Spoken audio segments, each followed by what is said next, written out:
तो जांच कमेटी की रिपोर्ट के आधार पर जो दोषी अधिकारी कर्मचारी हैं उनके खिलाफ राज्य सरकार ने क्या कार्रवाई करी? अध्यक्ष महोदय, इसमें लापरवाही रही है अधिकारियों की। ये सही है, माननीय सदस्य कह रहे हैं जो कि इसमें लापरवाही रही है। तो जिस शर्तों का पर उनको मोबाइल यूनिट की सेवाएं देनी चाहिए थी वो शर्तें पूरी नहीं की। हमने उस फर्म का अनुबंध भी समाप्त कर दिया है और दूसरी फर्म जो अनुबंध पर हमने दूसरी फर्म को इसमें लिया है और वो दूसरी फर्म कोई हंस प्रोप्राइटर है और वो बिल्कुल 20 मोबाइल सेवाएं निःशुल्क काम करेगी। उन्हीं का ड्राइवर, उन्हीं की गाड़ी, 20 गाड़ी उन्हीं की, सारा काम हमने उसके वर्क ऑर्डर दे दिए और 10 मोबाइल वैन आज से या कल से शुरू हो जाएगी। और उसका जो भुगतान था अध्यक्ष महोदय, हमने उसका भुगतान भी रोक दिया है। उसका भुगतान करीब 3 करोड़ के आसपास था, उसमें से हमने केवल उसको 39 लाख का पेमेंट किया है और उसका अनुबंध समाप्त कर दिया। और मोबाइल सेवाओं के लिए दूसरी जो फर्म की है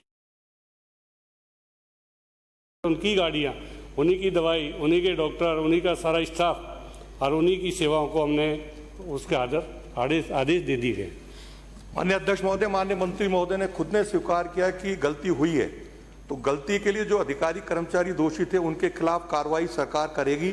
साथ ही साथ जो 39 लाख का भुगतान गलत तरीके से किया गया है, गबन का मामला है, तो क्या उसको किस प्रकार से वापस सरकार वसूलेगी, ये भी माननीय मंत्री महोदय बताने की कृपा करें। अध्यक्ष महोदय, 1 साल के करीब उन्होंने गाड़ी चलाई, उसका 3 करोड़ 28 लाख के भुगतान बनता था। हमने केवल 39 लाख का भुगतान ही किया, तो रिकवरी का तो कोई सवाल ही नहीं।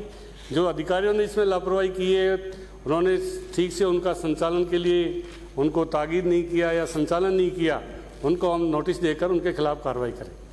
अध्यक्ष जी, मेरे हाथ में जांच रिपोर्ट है, उसमें जांच कमेटी ने स्वयं ने माना है। माननीय मंत्री जी, उनका कहने का ये है कि वैन चले ही नहीं, तो क्या ये सही है कि वैन चला नहीं चला? नहीं, वैन चली है, ऐसा नहीं, बिल्कुल नहीं चली, पर जहाँ चलानी चाहिए थी, जहाँ पर कैंप, कभी कैंप उन्होंने निरस्त भी कर दिया, कहीं वहाँ पर गए भी, वैन चली है। उनकी 7 गाड़ियाँ 14 गाड़ियाँ चली है, पर यह नहीं कि पूरी तरह से उन्होंने सेवाएं अच्छी तरह जो अनुबंध की शर्तें थी उनके अनुसार उन्होंने सेवाएं नहीं दी, इसलिए उनका अनुबंध समाप्त किया गया। संबंधित चिकित्सा अधिकारियों ने लिख के दे रखा है कि वैन चली नहीं, ये कागज मेरे पास है। मंत्री महोदय, जानना चाहूंगा कि आपने कहा कि इसके अंदर निश्चित तौर पर अधिकारियों की गलती रही और ये मामला भी दिसंबर 2022 का है, तो क्या अब तक आपने किसी अधिकारी के विरुद्ध कोई अनुशासनात्मक कार्रवाई की है क्या? हमने जिस अधिकारी की सीएमएचओ की लापरवाही है अध्यक्ष महोदय, उसको तुरंत मालूम चलते उसको हटा दिया हमने। हटाना कोई कार्रवाई नहीं है अध्यक्ष महोदय, उसको 16 में नोटिस देना चाहिए इनको। आपने किसी को 16 में नोटिस दिया है क्या? 17 में नोटिस दिया है क्या? नोटिस देने की कार्रवाई प्रक्रियाधीन है। मैंने सवाल के जवाब में कहा अध्यक्ष महोदय, कार्रवाई प्रक्रियाधीन है। अगला प्रश्न कैलाश मीणा, प्रश्न संख्या 448। अध्यक्ष महोदय, खंड 1। जी हाँ, माननीय मुख्यमंत्री महोदय द्वारा वर्ष 2022-23 के बजट में राजस्थान मिलेट प्रोत्साहन मिशन की घोषणा की गई है, जिसके अंतर्गत निम्न कार्यक्रम व गतिविधियां का प्रावधान है। नंबर 1, लघु एवं सीमांत किसानों को उन्नत किस्मों के बीज निःशुल्क, सूक्ष्म पोषक तत्व एवं जैव कीटनाशी किट अनुदानित दर पर वितरण। नंबर 2, मिलेट्स की प्रथम 100 प्रसंस्करण इकाइयों की स्थापना पर अनुदान। नंबर 3, बाजरा व अन्य मिलेट के संवर्धन, प्रोत्साहन एवं नवीनतम तकनीकी जानकारी उपलब्ध कराने की दृष्टि से जोधपुर कृषि विश्वविद्यालय के अंतर्गत मिलेट्स उत्कृष्टता केंद्र की स्थापना। खंड 2, जी हाँ, रागी, कंगनी, सावा, चीना, कोदो, कुटकी फसलें मिलेट्स के अंतर्गत शामिल है। इनकी पोषण गुणवत्ता के बारे में जन जागरूकता कार्यक्रम प्रस्तावित किए गए हैं। विवरण परिशिष्ट 1 पर संलग्न है। खंड 3, राज्य की बीज उत्पादक संस्थाओं राजस्थान राज्य बीज निगम लिमिटेड एवं राजस्थान राज्य तिलहन उत्पादक सहकारी संघ लिमिटेड के पास छोटे अनाजों जैसे रागी, कंगनी, सावा, चीना, कोदो, कुटकी का उन्नत बीज उपलब्ध नहीं है। माननीय अध्यक्ष महोदय जी, मैं आपके माध्यम से मंत्री महोदय जी से निवेदन करना चाहता हूं कि हमने जो छोटे दान रागी, कंगनी, सावा, चीनी, कोदो, कुटकी के बारे में पूछा है, इन्होंने इस फसल को राजस्थान मिलकेट्स प्रोत्साहन में घोषणा में सम्मिलित किया गया है, लेकिन इसके बारे में किसी तरह कोई विवरण नहीं दिया गया। बीज उपलब्ध है या नहीं, या अब तक इसके बारे में क्या कार्रवाई की गई? लिख रखा उपलब्ध नहीं है। तीसरी संख्या में लिख रखा उपलब्ध नहीं। उपलब्ध नहीं है तो उपलब्ध तो कराना पड़ेगा सर। ये तो एक माननीय मंत्री जी, जनजाति लोगों के लिए बहुत आवश्यक। माननीय मंत्री जी, जैसा कि मैंने बताया जवाब में ही कि हमारे पास इनका बीज उपलब्ध नहीं है, पर हमने Hyderabad Indian institute of millet research से कुछ बीज विकसित करने के लिए राजस्थान में मांगे और उन्होंने दिए भी हैं। विभाग कोशिश कर रहा है कि उन बीजों को हम तैयार करके आगे बढ़ाने का काम करेंगे। ये इसके बारे में मुझे कहना है। वैसे भी मिलेट्स के बारे में 2023 पूरे विश्व में मनाया जा रहा है। एक बुकलेट भी हमने विभाग की तरफ से निकाली है। मैं सभी माननीय सदस्यों को कहना चाहूँगा कि ये बुकलेट आज हम सबको सर्कुलेट कर रहे हैं, पक्ष और विपक्ष की लॉबी में। अभी इसके बाद में क्वेश्चन आवर के बाद में सभी को मिल जाएगी। इसमें पूरी जानकारी हमने इसमें दी है। माननीय अध्यक्ष महोदय, मुख्यमंत्री महोदय की इस मिशन के लिए घोषणा है 22-23 की, एक साल पहले की, और इन्होंने लिखा है कि घोषणा में उन्होंने कहा कि आप लघु सीमांत उन्नत किस्म के बीज निःशुल्क उपलब्ध कराएंगे, और आज आप एक साल बाद कह रहे हैं कि बीज उपलब्ध नहीं है। दूसरा, आपने कहा कि मिलेट्स की 100 प्रसंस्करण इकाइयों की स्थापना का अनुदान, तो आप मुझे बताएंगे कितनी प्रसंस्करण इकाइयों की स्थापना के लिए कितनी कितनी राशि आपने दे दी? नंबर एक बात, क्या 2022-23 निकल गया, अब आप अनुदानित दरों पर इन छोटे किसानों को निःशुल्क बीज उपलब्ध कराने की कोई योजना सरकार की है या नहीं? अध्यक्ष महोदय, ये जो क्वेश्चन है ये खास तौर से टीएसपी क्षेत्र का है, और जैसा कि मैंने बताया कि टीएसपी क्षेत्र में 99% जो बुआई होती है वो मक्का की होती है, वहाँ मिलेट्स का उपयोग कम होता है। ये जो छोटे बीज हैं इनके बारे में मैंने बताया कि इसके बीज हमने अभी जो विकसित बीज है मंगवाए। जो आपने इकाइयों की बात की उसके बारे में मैं आपको बता देता हूँ। मिलेट्स प्रोत्साहन मिशन के तहत मिलेट्स की प्रसंस्करण इकाई की स्थापना के लिए किसी भी जिले से आवेदन प्राप्त नहीं हुए हैं। कुछ जो अलग प्राइवेट कंपनियां हैं, किसानों ने नहीं दिए सर, पर उसके बाद में 20 ऐसी प्रसंस्करण इकाइयों के आवेदन प्राप्त हुए हैं जिनमें अन्य, उसमें मिलेट्स भी शामिल है और अन्य खाद्य सामग्री भी शामिल है। खाद्यान्न के साथ साथ मिलेट का उपयोग भी कच्चे माल के रूप में किया जाता है, उसमें मिलाया जाता है। इनमें से 11 इकाइयों के लिए 3 करोड़ 37 लाख रुपए की अनुदान सहायता हमने दी। अगला प्रश्न रामलाल मीणा। अगला प्रश्न श्री अभिनेश महर जी। 450।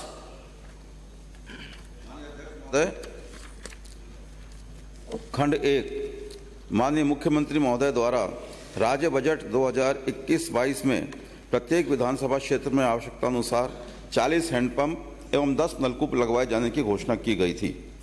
उक्त बजट घोषणा के अनुपालना में विभाग द्वारा चूरू जिले में 69 नलकूपों एवं 44 हैंडपंपों के निर्माण की स्वीकृतियां जारी की गई। विधानसभावार विवरण परिशिष्ट ए पर संलग्न है। खंड 2, उक्त घोषणा के अनुपालना में विधानसभा क्षेत्र रतनगढ़ में 10 नलकूपों एवं 14 हैंडपंपों के निर्माण की स्वीकृति विभाग द्वारा जारी की गई, जिनमें से सभी 10 नलकूपों व 9 हैंडपंपों को निर्मित किया जाकर चालू किया जा चुका है। कोई भी नलकूप विद्युत संबंध के अभाव में चालू किया जाना शेष नहीं है। विवरण परिशिष्ट ब व स पर संलग्न है। खंड 3, उपरोक्तानुसार विधानसभा क्षेत्र रतनगढ़ में स्वीकृत सभी 10 नलकूपों को निर्मित किया जाकर चालू किया जा चुका है। स्वीकृत 14 हैंडपंपों में से 9 हैंडपंपों को निर्मित किया जाकर चालू किया जा चुका है। शेष 5 हैंडपंपों के निर्माण हेतु कार्यादेश जारी किए जा चुके हैं, जिन्हें दिनांक 31/7/2023 तक निर्मित कर चालू किया जाना प्रस्तावित है। विवरण परिशिष्ट ब व स में निहित है।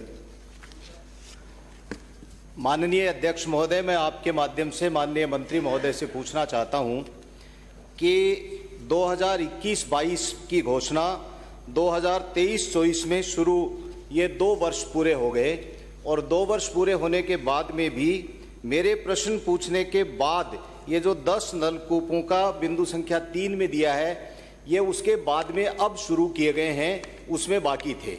आप जांच करवाएं मंत्री महोदय। नंबर 2 बात, स्वीकृत हैंडपंपों में से आपने स्वयं ने कहा है कि 9 हैंडपंप निर्मित किए जाकर चालू किए जा चुके हैं, 5 शेष हैं जिनके ऊपर 2 वर्ष बाद में अभी 31/7/2023 तक निर्मित किया जाना प्रस्तावित है, अभी तक चालू नहीं हुए। मैंने पूछा मेरे मूल प्रश्न में कि क्या इनमें जो देरी हुई है, पीने के पानी की व्यवस्था के लिए घोषणा थी, जो इसके अंदर देरी आप प्रश्न पूछ रहे हैं क्या बेटे? जे देरी की उसमें कार्रवाई करेंगे क्या तो ये आप उन अधिकारियों की? बिल्कुल आप प्रश्न पूछ रहे हैं।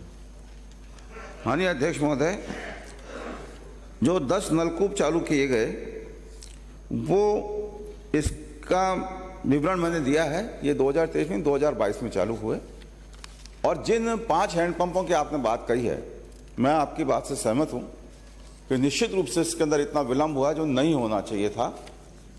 पहली बात तो ये कि ये 5 इनमें से 3 की ड्रिलिंग पूरी हो चुकी, 2 की ड्रिलिंग चल रही है और 31 जुलाई तक हम कोशिश करेंगे कि ये 5 के 5 हैंडपंप चालू हो जाएं। दूसरी बात आपने जो कही है अधिकारियों की, हमने एससी को नोटिस जारी किया है कि भाई इसके कारण बताए जाएं। अगर कारण संतुष्टिपूर्ण नहीं हुए तो आप निश्चित मानिए संबंधित अधिकारियों के खिलाफ कार्रवाई होगी। धन्यवाद। अगला प्रश्न सुरेश टाक, संख्या 451। माननीय अध्यक्ष महोदय, खंड 1, राज्य में गत 3 वर्षों में दलहन तिलहन की खरीद हेतु सहकारिता विभाग द्वारा कुल 633 व खाद्य विभाग द्वारा 108 नवीन समर्थन मूल्य खरीद केंद्र खोले गए थे। वर्षवार विवरण इस प्रकार है। 2021 में 611 और खाद्य विभाग द्वारा 51, 21-22 में सहकारिता विभाग द्वारा 2 और खाद्य विभाग द्वारा 3, 22-23 में सहकारिता विभाग द्वारा 2 और खाद्य विभाग द्वारा 54। इस प्रकार से कुल 633 और 108 खोले गए हैं। सहकारिता विभाग द्वारा खोले गए नवीन क्रय केंद्रों का जिलेवार संख्यात्मक विवरण परिशिष्ट 1 पर संलग्न है और खाद्य विभाग द्वारा खाद्यान्नों की खरीद हेतु खोले गए नवीन क्रय केंद्रों का जिलेवार संख्यात्मक विवरण परिशिष्ट 2 पर संलग्न है। खंड 2, जी हाँ, विधानसभा क्षेत्र किशनगढ़ के गांव पंचायत मुख्यालय हरमाड़ा में संसाधनों के अभाव में संबंधित समिति द्वारा क्रय केंद्र संचालन हेतु असमर्थता प्रकट किए जाने के कारण सहकारिता विभाग द्वारा खरीद केंद्र स्थापित नहीं किया गया। खाद्य एवं नागरिक आपूर्ति विभाग द्वारा मांग अनुसार विधानसभा क्षेत्र किशनगढ़ के FSD किशनगढ़ को क्रय केंद्र के रूप में स्थापित किया गया है। खरीद केंद्र खोले जाने हेतु संसाधनों की उपलब्धता के आधार पर प्रस्ताव प्राप्त होने एवं जिला प्रशासन व क्रय एजेंसियों से प्राप्त मांग के अनुसार आवश्यकता अनुसार खरीद केंद्र स्थापित किए जाने का प्रावधान है। माननीय अध्यक्ष महोदय, मैं माननीय मंत्री महोदय से निवेदन करना चाहूँगा। हरमाड़ा में 10 बीघा जमीन विभाग की है, बाउंड्री वॉल की हुई है, ऑफिस बना हुआ है और एक प्लेटफॉर्म बना हुआ है। अभी प्रशासन महंगाई राहत शिविर में किसानों की बहुत ज़बरदस्त मांग थी और सहकारी समिति भी सहमत है इस बात को लेकर कि यहाँ खरीद केंद्र होना चाहिए और महती आवश्यकता है, नंबर 1। नंबर 2, क्या समिति की सहमति प्राप्त करवाने पर खरीद केंद्र चालू कर दिया जाएगा? माननीय अध्यक्ष महोदय, ये पत्र आया हुआ है क्रय विक्रय का, जिन्होंने खुद ने असमर्थता जाहिर की इसलिए नहीं खोला गया। और जैसा माननीय सदस्य महोदय ने कहा है कि खोलने का विचार रही तो अगले सत्र तक आप फिर मांग कर लेना, फिर खोल देंगे अगले सत्र में। अगला प्रश्न श्रीमती चंद्रकांता, प्रश्न संख्या 452। खंड 1, जी हाँ, विधानसभा क्षेत्र केशोराय पाटन में विगत 4 वर्षों में खाद्य सुरक्षा योजना के लाभार्थियों का संख्यात्मक विवरण निम्नानुसार है। खाद्य सुरक्षा योजना में पात्रता रखने वाले किसी भी व्यक्ति का नाम खाद्य सुरक्षा सूची से नहीं हटाया गया है। खंड 2। खंड 3, वर्तमान में विभागीय आदेश दिनांक 5/11/2015, 29/9/2017, 2/8/2017 और 11/4/2022 द्वारा राष्ट्रीय खाद्य सुरक्षा से वंचित पात्र लाभार्थियों के नाम खाद्य सुरक्षा सूचियों में जोड़ने व अपात्र व्यक्तियों के नाम हटाए जाने के लिए अपीलीय प्रक्रिया है। भारत सरकार द्वारा प्रदेश की वर्ष 2011 की जनसंख्या के अनुसार राष्ट्रीय खाद्य सुरक्षा योजना अंतर्गत 4.46 करोड़ लाभार्थियों को चयनित किए जाने की सीलिंग निर्धारित की गई थी। भारत सरकार द्वारा कवरेज में कोई भी संशोधन अगली जनगणना के जनसंख्या अनुमान आंकड़े प्रकाशित होने के बाद संभव होगा। माननीय अध्यक्ष जी, आपके माध्यम से मैं मंत्री महोदय से पूछना चाहती हूं कि केशोराय पाटन विधानसभा क्षेत्र के में खाद्य सुरक्षा योजना की जो लाभार्थियों की संख्या आपने मेरे बिंदु संख्या 1 में बताई है, क्या कारण रहा कि ये आंकड़ा 2019 में 61,570 था और 2022 में घटकर 60,510 हो गया? ये मुझे बताने की कृपा करें। 61,000 से सीधा 60 पे आ गया। दूसरा मेरा ये निवेदन है कि कुल व्यक्ति आंकड़ा भी इसमें घटा है, जो 2019 में 25,07,634 था, वही 23,02,530 पे रह गया। और दूसरा मेरा प्रश्न ये है कि आपने जो पैरा नंबर तीसरे बिंदु में जो आपने उत्तर मुझे दिया है कि 5/11/2015, 29/9/2017 और 2/8/2017 और 11/4/2022 में जो आपने विभागीय आदेश के अनुसार जो लाभार्थियों के नाम हटाने का जोड़ने की जो अपील प्रक्रिया धीम थी, इसे कब तक पूरा कर लिया जाएगा? क्योंकि मेरी ही विधानसभा के प्लीज आप बोले जा रहे 3 प्रश्न होगा, प्लीज माननीय मंत्री किसी प्रश्न को स्पष्ट तो करें। जिन लोगों ने खाद्य सुरक्षा के लिए आवेदन किया है उनकी प्रक्रिया अभी तक चल रही है अधिकतर क्षेत्रों में। आप जो कम होने की बात कर रही हैं उसका कारण एक ही है। अभी बीच में हमने अभियान चलाया था, उसमें जो सरकारी कर्मचारी हैं, जो लोग पात्र नहीं हैं, उन लोगों ने ले लिए थे। उनमें अधिकतर लोगों से हमने वसूली भी की है, बहुत बड़ी तादाद में, बहुत करोड़ों की तादाद में रुपया लिया गया। इस चक्कर में ये नाम कम हुए हैं।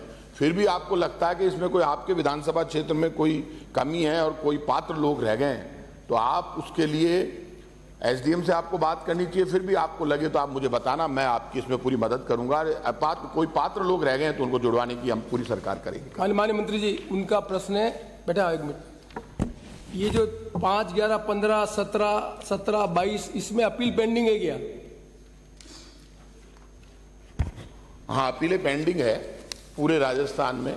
अपील कई जगह पेंडिंग है और उनके लिए हमने मीटिंग ली थी, उसमें आदेश दिए हैं एसडीएम्स को कि जो अपील पेंडिंग है उसमें हमने कुछ जगह छूट भी दी है कि उनका सारा जो अपीलें पेंडिंग है, और वो मैंने पूरा उसमें दिया भी है डिटेल, उनकी भी हम जांच कर रहे हैं। वो अपीलें भी पूरी करने की तैयारी कर रहे हैं। जो भी हम कर सकते हैं वो अपीलों पर हमारी कार्रवाई कर रही है सरकार। महोदय, मैं आपके माध्यम से मंत्री महोदय आपसे जानना चाहूँगा, आपने खंड 3 में एक बात कही है कि भारत सरकार द्वारा प्रदेश की वर्ष 2011 की जनसंख्या के अनुसार राष्ट्रीय खाद्य सुरक्षा योजना अंतर्गत 4,46,00,000 लाभार्थी चयनित की सीलिंग है। क्या ये सही है कि सरकार ने एक नीतिगत फैसला लेकर ये घोषणा की थी कि वर्तमान में जो केंद्र सरकार की 69% की सीमा है उसको बढ़ाते हुए 100% किए जाने के लिए आपने क्या अपने नीति पत्र जन घोषणा पत्र में घोषणा की?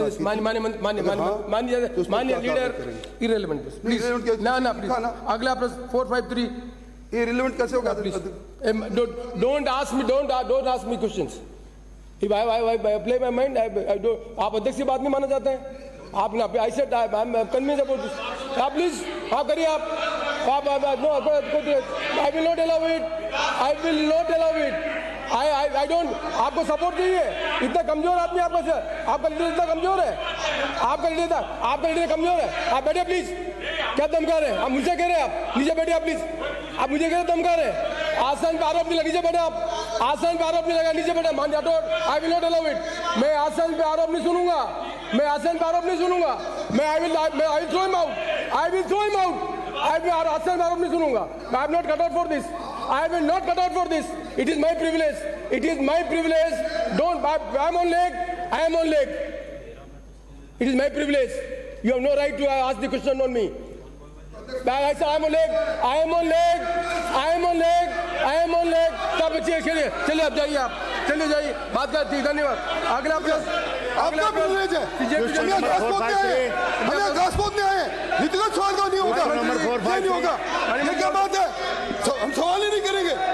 अध्यक्ष महोदय, खंड 1 मदरसा कर्मियों का कानून आधारित तथा सेवाओं की भर्ती को विनियमित करने के लिए कार्मिक कैट विभाग जयपुर के अधिसूचना क्रमांक 17 DOP A2 2014 दिनांक 11/1/2022 के द्वारा राजस्थान सिविल पदों पर सुविधा पर रखे जाना नियम 2022 Rajasthan constitutional hearing to civil post rule 2022 लागू किए गए हैं, जिन्हें राजस्थान मदरसा बोर्ड द्वारा अंगीकार और एडॉप्शन किया जाकर के उक्त नियमों के अंतर्गत मदरसा कर्मियों को दिनांक 11/5/2023 को नियुक्ति पत्र जारी किए गए हैं। उक्त नियमों का नियम 20 में सुविधा कर्मियों को नियमानुसार नियमित किए जाने का प्रावधान है। खंड 2, प्रदेश के मदरसों में 5,656 पैरा टीचर कार्यरत हैं और उन्हें दिए जा रहे मानदेय का विवरण नियमानुसार है। पैरा टीचर जो अभी शिक्षा अनुदेशक हैं 5,342, मानदेय है 16,900 रुपये। कंप्यूटर पैरा टीचर जो संख्या है 314, जो 11,812 रुपये। माननीय मंत्री महोदय, चलाना आप पहले please, I will not allow. नहीं चलाना, नहीं चलाना, मत चलिए छोड़िए। मैं फिर रिक्वेस्ट कर रहा हूँ, हाउस चलाना है, हाउस चलाना है, हाउस नहीं चलाना है, मत चलाइए हाउस, मत चलाइए। I cannot be dictated. I cannot be dictated. I am saying it. You cannot dictate me. You cannot dictate me. I am saying that you cannot dictate me. You have no right to raise my question. I said you not. House नहीं चलाना, आपकी privilege है, मत चलाइए, मत चलाइए, आपकी privilege है आपकी। माननीय मंत्री जी, मान चंदेला जी, बोलते अगला प्रश्न। Thank you sir, thank you. Shri Lakhan Singh, question संख्या 454। सम्मानीय अध्यक्ष महोदय, करौली जिले में देवस्थान विभाग द्वारा प्रबंधित एवं नियंत्रित मंदिरों का श्रेणीवार विवरण परिशिष्ट 1 पर संलग्न है। जी हाँ, देवस्थान विभाग के अधीन मंदिरों की सुरक्षा, संरक्षण, रखरखाव एवं पूजा पाठ हेतु समय समय पर राशि में वृद्धि की जाती है। प्रदेश के मंदिरों की पोशाक, रंग रोगन एवं मरम्मत का कार्य करवाने हेतु राज्य सरकार ने दिनांक 15/5/2023 को स्वीकृति जारी की गई है, जिसकी प्रति परिशिष्ट 2 पर संलग्न है। जी हाँ, देवस्थान विभाग द्वारा प्रबंधित एवं नियंत्रित मंदिरों की संपत्तियां किराए पर दी जाती हैं। करौली जिले में 5 मंदिरों की संपदा किराए पर है, जिनमें गत 5 वर्षों में किराए की आय व्यय एवं बकाया का विवरण परिशिष्ट 3 पर उपलब्ध है। इस संबंध में इस कार्यालय में कोई शिकायत प्राप्त नहीं हुई है। अगला प्रश्न परिवहन मंत्री जी, प्रश्न संख्या 455।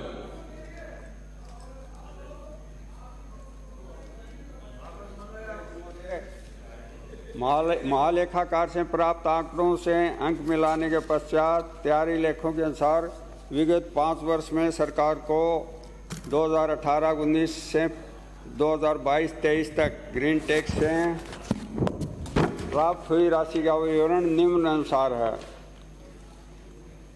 वर्ष 2018-19 173.15 करोड़, 19-20 248 करोड़ 47 लाख, 21-22 173 करोड़ 84 लाख, 21-22 222 करोड़ 72 लाख, 22-23 238 करोड़ 22 लाख, योग 1024 करोड़ 4 लाख।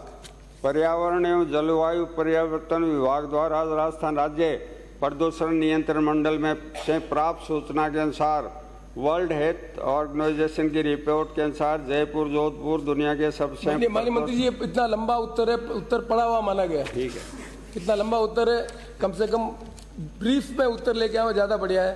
अगला प्रश्न श्री गोपीचंद मीणा, माननीय मंत्री जी, जनजातीय मंत्री जी, प्रश्न संख्या 456। खंड 1, माँबाड़ी डे केयर योजना में कार्यरत शिक्षा सहयोगों को संविदा कार्मिक का दर्जा देने हेतु योजना मार्गदर्शिका में कोई प्रावधान नहीं है। इनको योजना मार्गदर्शिका अनुसार जनजातीय ग्राम विकास समिति के माध्यम से लिया जाता है। ऐसी स्थिति में शिक्षा सहयोगों को संविदा कर्मी का दर्जा नहीं दिया जा सकता। शिक्षा सहयोगों की सेवा योजना में मानदेय आधारित होने से संविदा का दर्जा देने के संबंध में कोई प्रावधान नहीं है। अगला प्रश्न श्री बलबीर सिंह रूथा, प्रश्न संख्या 457। माननीय अध्यक्ष महोदय, खंड 1, विधानसभा क्षेत्र रायसी नगर में माह दिसंबर 2022 के अंत तक बीपीएल घरेलू श्रेणी में कोई भी आवेदन लंबित नहीं है। कृषि श्रेणी में मांग पत्र जमा वाले सामान्य योजना में सामान्य वर्ग श्रेणी, अनुसूचित जाति श्रेणी एवं बूंद बूंद / फंवारा / डिग्गी योजना श्रेणी के लंबित आवेदनों का विवरण परिशिष्ट पर संलग्न है। खंड 2, रूट विवाद व कोर्ट केस में लंबित आवेदकों को छोड़कर अन्य लंबित आवेदकों को वरीयतानुसार कृषि कनेक्शन जारी किए जाने का कार्य प्रगति पर है, जिसे शीघ्र अतिशीघ्र पूर्ण किया जाना लक्षित है। लंबित आवेदनों का लंबित रहने के कारणों सहित विवरण परिशिष्ट पर उपलब्ध है। अगला प्रश्न सीजेपी चंदेलिया संख्या 458। माननीय अध्यक्ष महोदय, खंड 1। जी हाँ, माननीय मुख्यमंत्री बजट घोषणा वर्ष 2021-22 के बिंदु संख्या 4802 नवीन राजकीय पॉलिटेक्निक महाविद्यालय पिलानी की स्थापना की घोषणा की गई थी। प्रशासनिक विभाग के पत्र इसके द्वारा जयपुर दिनांक 2/7/21 के द्वारा प्रशासनिक स्वीकृति जारी की गई है, जो कि परिशिष्ट 1 पर संलग्न है। राजकीय पॉलिटेक्निक महाविद्यालय पिलानी झुंझुनू जिला कलेक्टर झुंझुनू ने अपने आदेश क्रमांक 12/3 राज 22/3110 दिनांक 8 जुलाई 22 के द्वारा राजकीय औद्योगिक प्रशिक्षण संस्थान चिड़ावा को आवंटित भूमि में से ग्राम अडूका स्थित भूमि खसरा नंबर 590 रकबा 4.04 हेक्टेयर किस्म में से गैर मुहिम जोड़ में से 1.65 हेक्टेयर भूमि राजकीय पॉलिटेक्निक महाविद्यालय पिलानी को निःशुल्क आवंटित की गई है। उक्त के पश्चात नगर पालिका विद्या विहार पिलानी ने अपने पत्रांक 3852-55 दिनांक 17/2/23 द्वारा निदेशक एवं संयुक्त सचिव स्वास्थ्य शासन विभाग जयपुर को लिखकर ग्राम पिलानी खसरा नंबर 969 रकबा 7.4600 गैर मुमकिन आबादी में से 1.799 हेक्टेयर भूमि राजकीय पॉलिटेक्निक महाविद्यालय पिलानी को आवंटित की स्वीकृति भिजवाया गया है। प्रमुख शासन सचिव उच्च एवं तकनीकी शिक्षा विभाग ने अर्थशासकीय पत्र क्रमांक 12(2) तकनीकी शिक्षा 2022 जयपुर 30/6/2023 जयपुर द्वारा जिला कलेक्टर झुंझुनू को शीघ्र भूमि आवंटन लिखा है, जो कि परिशिष्ट 2 पर संलग्न है। भवन निर्माण का तकमीना प्राप्त हो चुका है। वित्त विभाग द्वारा राशि ₹9 करोड़ के बजट आवंटन की स्वीकृति प्राप्त हो चुकी है। भूमि आवंटन के प्रकरण का शीघ्र निस्तारण होने के पश्चात आवंटित बजट सार्वजनिक निर्माण भूमि को हस्तांतरित कर दिया जाएगा। प्रस्तावित है खंड 2 2021-22 में नवीन संस्थान में प्रवेश प्रारंभ कर कैंप राजकीय पॉलिटेक्निक महाविद्यालय झुंझुनू में संचालित की जा रही है। सार्वजनिक निर्माण विभाग राजस्थान जयपुर द्वारा भवन निर्माण कार्य पूर्ण करने की कार्रवाई की जाएगी। तत्पश्चात राजकीय पॉलिटेक्निक महाविद्यालय पिलानी को स्वयं के भवन में स्थानांतरित किया जाना प्रस्तावित है। माननीय अध्यक्ष महोदय, आपके माध्यम से माननीय तकनीकी शिक्षा मंत्री से मैं निवेदन करना चाहता हूं कि मंत्री महोदय और राज्य सरकार द्वारा मेरे विधानसभा क्षेत्र में पॉलिटेक्निक कॉलेज खोलने और अब तक की जो कार्रवाई की गई है उसके लिए बहुत बहुत धन्यवाद। लेकिन 21-22 की घोषणा के उपरांत भी अभी तक अपना भवन पिलानी में नहीं बन पाया है, तो क्या जिला कलेक्टर झुंझुनू को आपके यहाँ से निर्देश जाएगा कि जो मामला न्यायालय में लंबित है उसमें समय लग सकता है और भवन हमें जल्दी बनाना है, आपने बजट भी आवंटित कर दिया है, तो जिला कलेक्टर को क्या आप ये निर्देश प्रदान करेंगे कि अन्य कोई वैकल्पिक भूमि हमें दे दी जाए पिलानी में ही, और पिलानी में ही इसका भवन तैयार हो जाए, ताकि शीघ्र हमारे जो स्टूडेंट्स जिनका एडमिशन हो चुका है वो पिलानी में ही पॉलिटेक्निक कॉलेज में अपना अध्ययन शुरू करें।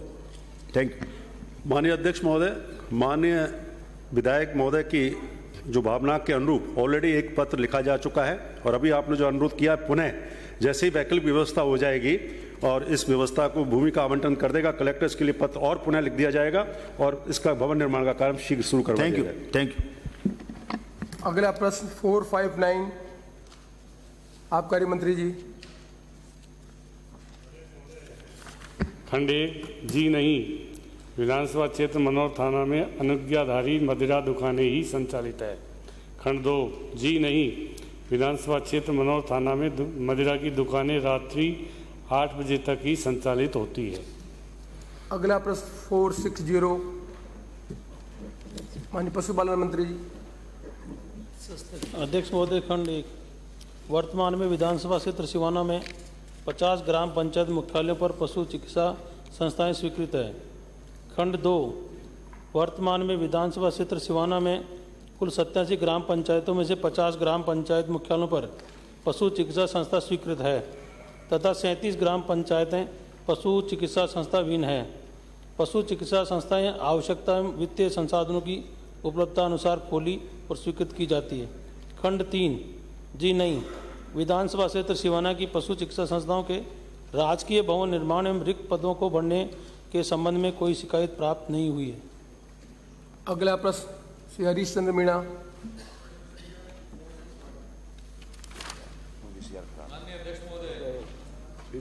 जी हाँ, संसाधनों के अभाव में सड़कों का मरम्मत का कार्य नहीं करवाया जा सका है।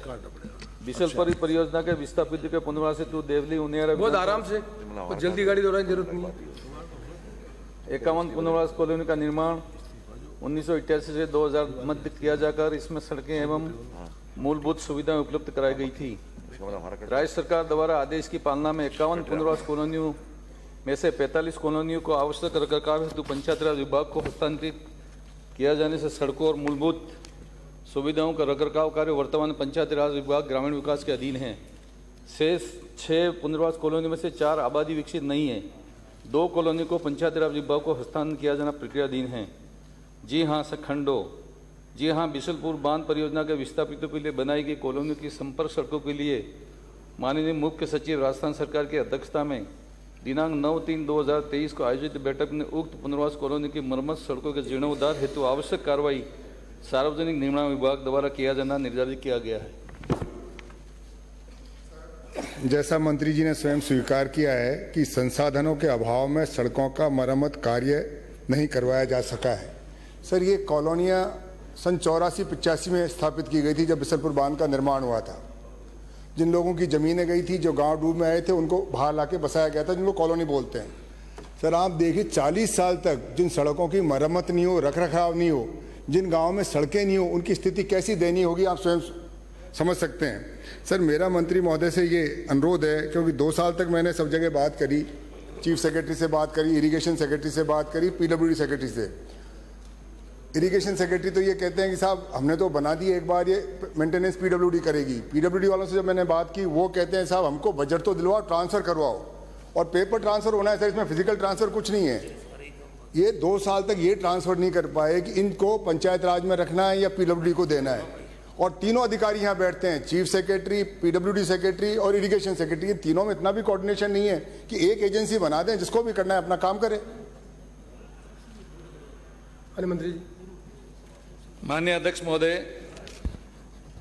9/3/2023 को बैठक में ये तय हो चुका है कि इसको PWD विभाग को हस्तांतरण की जाएगी और जल्दी से जल्दी हम प्रक्रिया को प्रारंभ करके उन पंचायती राज के अंदर पहले चली गई और अब जो PWD में शेष रही, इनको PWD में हस्तांतरण हम कर देंगे। सर, 9/3 को भी 4 महीने हो गए। अगर आप पेपर में ही तो करना है सर, आप शीघ्राति शीघ्र क्या होता है? 4 महीने में दस्तखत नहीं कर सकते आप कागज पे, फिर कहते हैं शीघ्राति शीघ्र होगा। समय बताइए, इस महीने में होगा, 10 दिन में होगा, 15 दिन में होगा, करना क्या है इसमें? माननीय चीफ सेक्रेटरी महोदय और हमारे विभाग के अधिकारियों से जल्दी से बैठक बुला के इसका निर्णय कर लिया जाएगा। माननीय मंत्री जी, आप बैठे ये बताएं कि कोई भी योजना जो परियोजना बनती है, उसमें जो विस्थापित होते हैं, उनमें जो कॉलोनियाँ बसती है, उनके लिए विभाग की कोई नीति है क्या? ये तो एक उदाहरण है। भविष्य में भी कोई ऐसे बनेंगे तो उनके लिए कोई विभाग ने बना रखा है कि विस्थापित कॉलोनी डेवलप होने के बाद उनकी सड़क, उनका सब करने का काम किसकी जिम्मेदारी है? क्या इनबिल्ड उस इरिगेशन का प्रोजेक्ट का पार्ट है या इसी तरह से खुला हुआ है? माननीय अध्यक्ष महोदय, ये प्रोजेक्ट है और परियोजना जो भी बनती है उसको वन टाइम ही लाभ दिया जाता है। इसके बाद जैसे कॉलोनियाँ हैं तो 250 की आबादी होगी तो उनको ऑटोमेटिक PWD विभाग को हस्तांतरण हो जाती है, क्योंकि 250 की आबादी तक को सड़क को पक्का करना अनिवार्य हो जाता है। नहीं, आप मेरी बात है, बड़ा बेटा, कोई भी इरिगेशन की योजना बनेगी तो डिस्प्लेसमेंट होगा। डिस्प्लेसमेंट होगा तो उनको आपके बसाओगे। बसाने के बाद जो कॉलोनी बनती है, उस कॉलोनी की बिजली, सड़क, पानी, ये किसमें या तो रेवेन्यू विलेज डिक्लेयर करके करते हैं या उनको वैसे छोड़ देते हैं, जिनके लिए बाद में कोई योजना नहीं बनती। ये उदाहरण 40 साल का। तो भविष्य में जो योजनाएं बन रही है, उनके लिए विभाग ने इस अनुभव का लाभ लेकर कुछ योजना बनाने का काम कर रहे हैं क्या?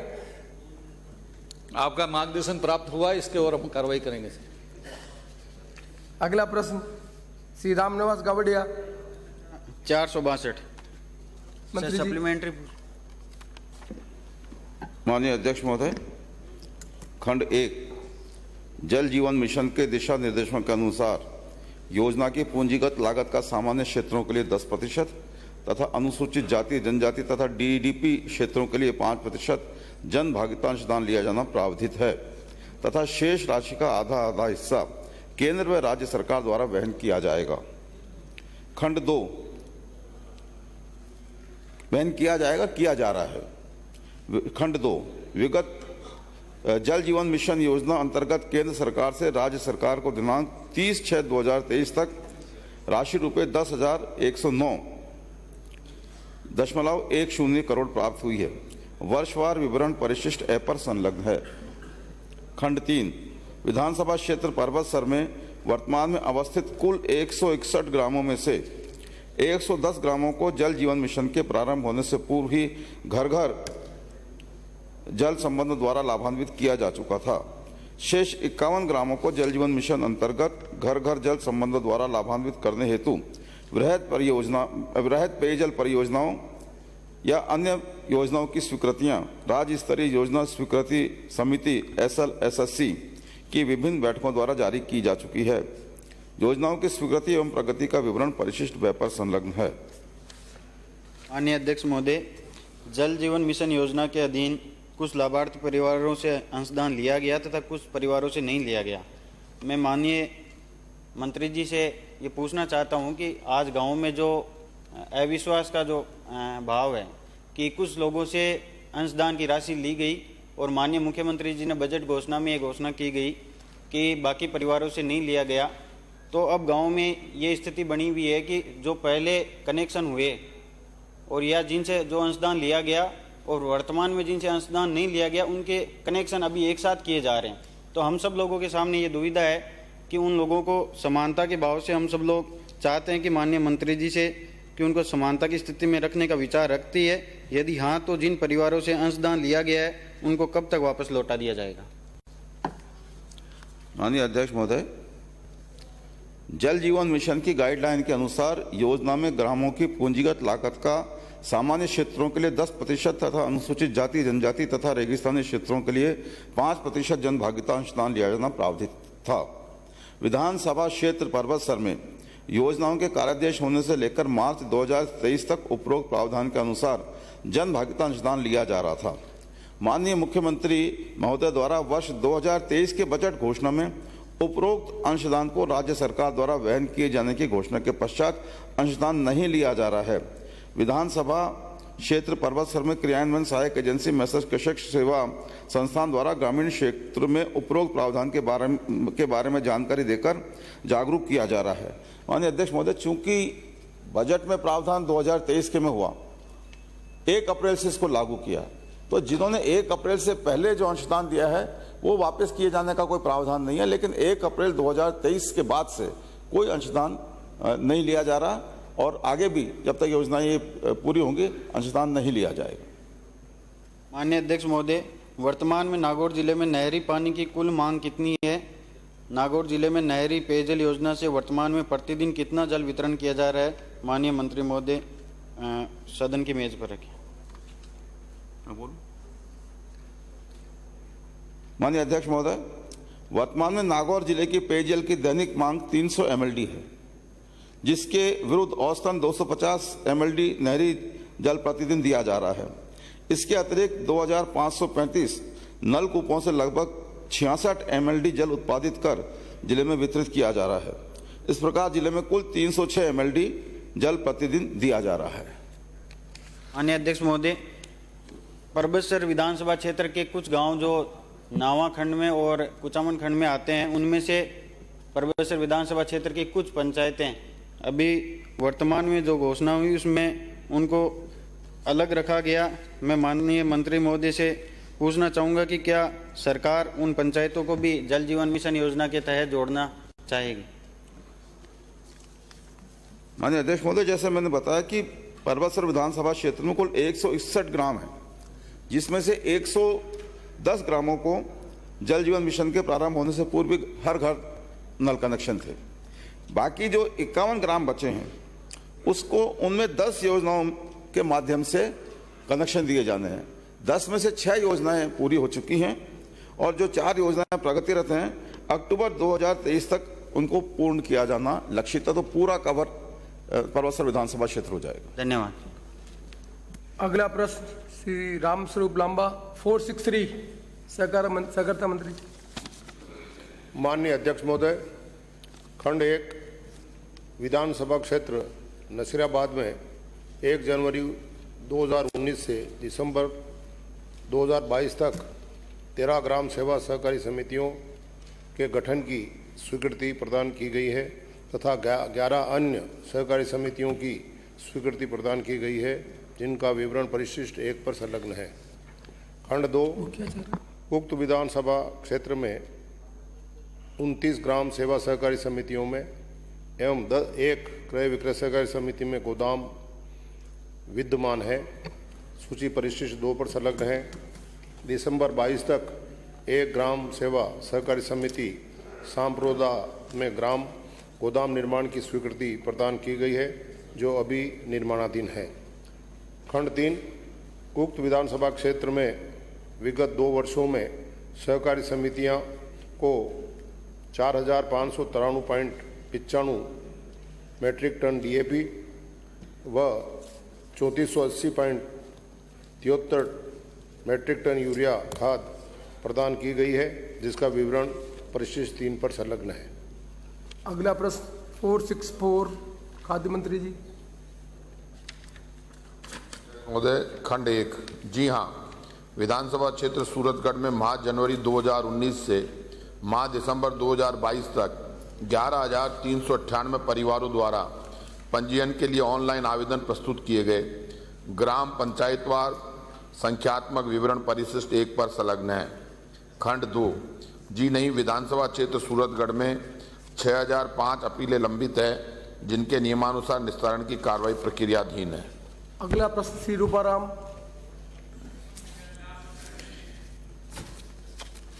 अध्यक्ष महोदय, खंड 1 ये सही नहीं है कि जैसलमेर जिले में उपनिवेशन विभाग में लगभग 10 वर्ष पूर्व खुली बोली में मुर्गों की बिक्री हुई थी, बल्कि वर्ष 2006 से वर्ष 2013 तक मोरबंद बोली द्वारा मुर्गों की बिक्री हुई थी।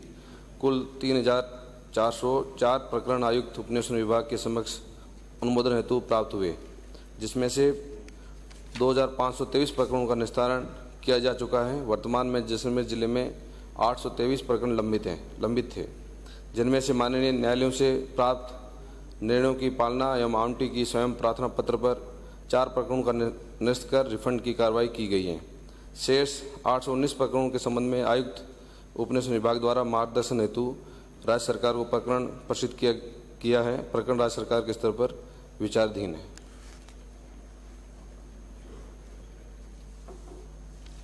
माननीय अध्यक्ष महोदय की अनुमति से मैं मंत्री महोदय से पूछना चाहूँगा, 2006 से 2013 तक मोहरबंद भूमिहीन लोगों से जो आमंत्रित किए गए, उन्होंने राशि जमा भी करा दी और लगभग 15 वर्ष से भूमिहीन है, उनका निशान किया नहीं और भू माफिया उस पर खेती कर रहे हैं। तो क्या इनके निस्तारण में इतना समय लगता है 15 वर्ष, जिनका 2523 का कर दिया है, और ये जो आंकड़ा बताया गया 3404 निरस्त हुए, 2523 का डिस्पोजल हुआ, तो इसमें शेष भी 877 रहते हैं। तो ये 54 का डिफरेंस है, ये क्या है?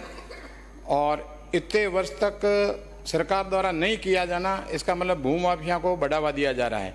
और अब कब तक कर लेंगे? 3 सरकारें लगभग चली गई, चौथी आने को है, तो अब सरकार कब तक डिस्पोजल करके जिन भूमि इन्होंने पैसे भर रखे हैं उनका निस्तारण कर देंगे?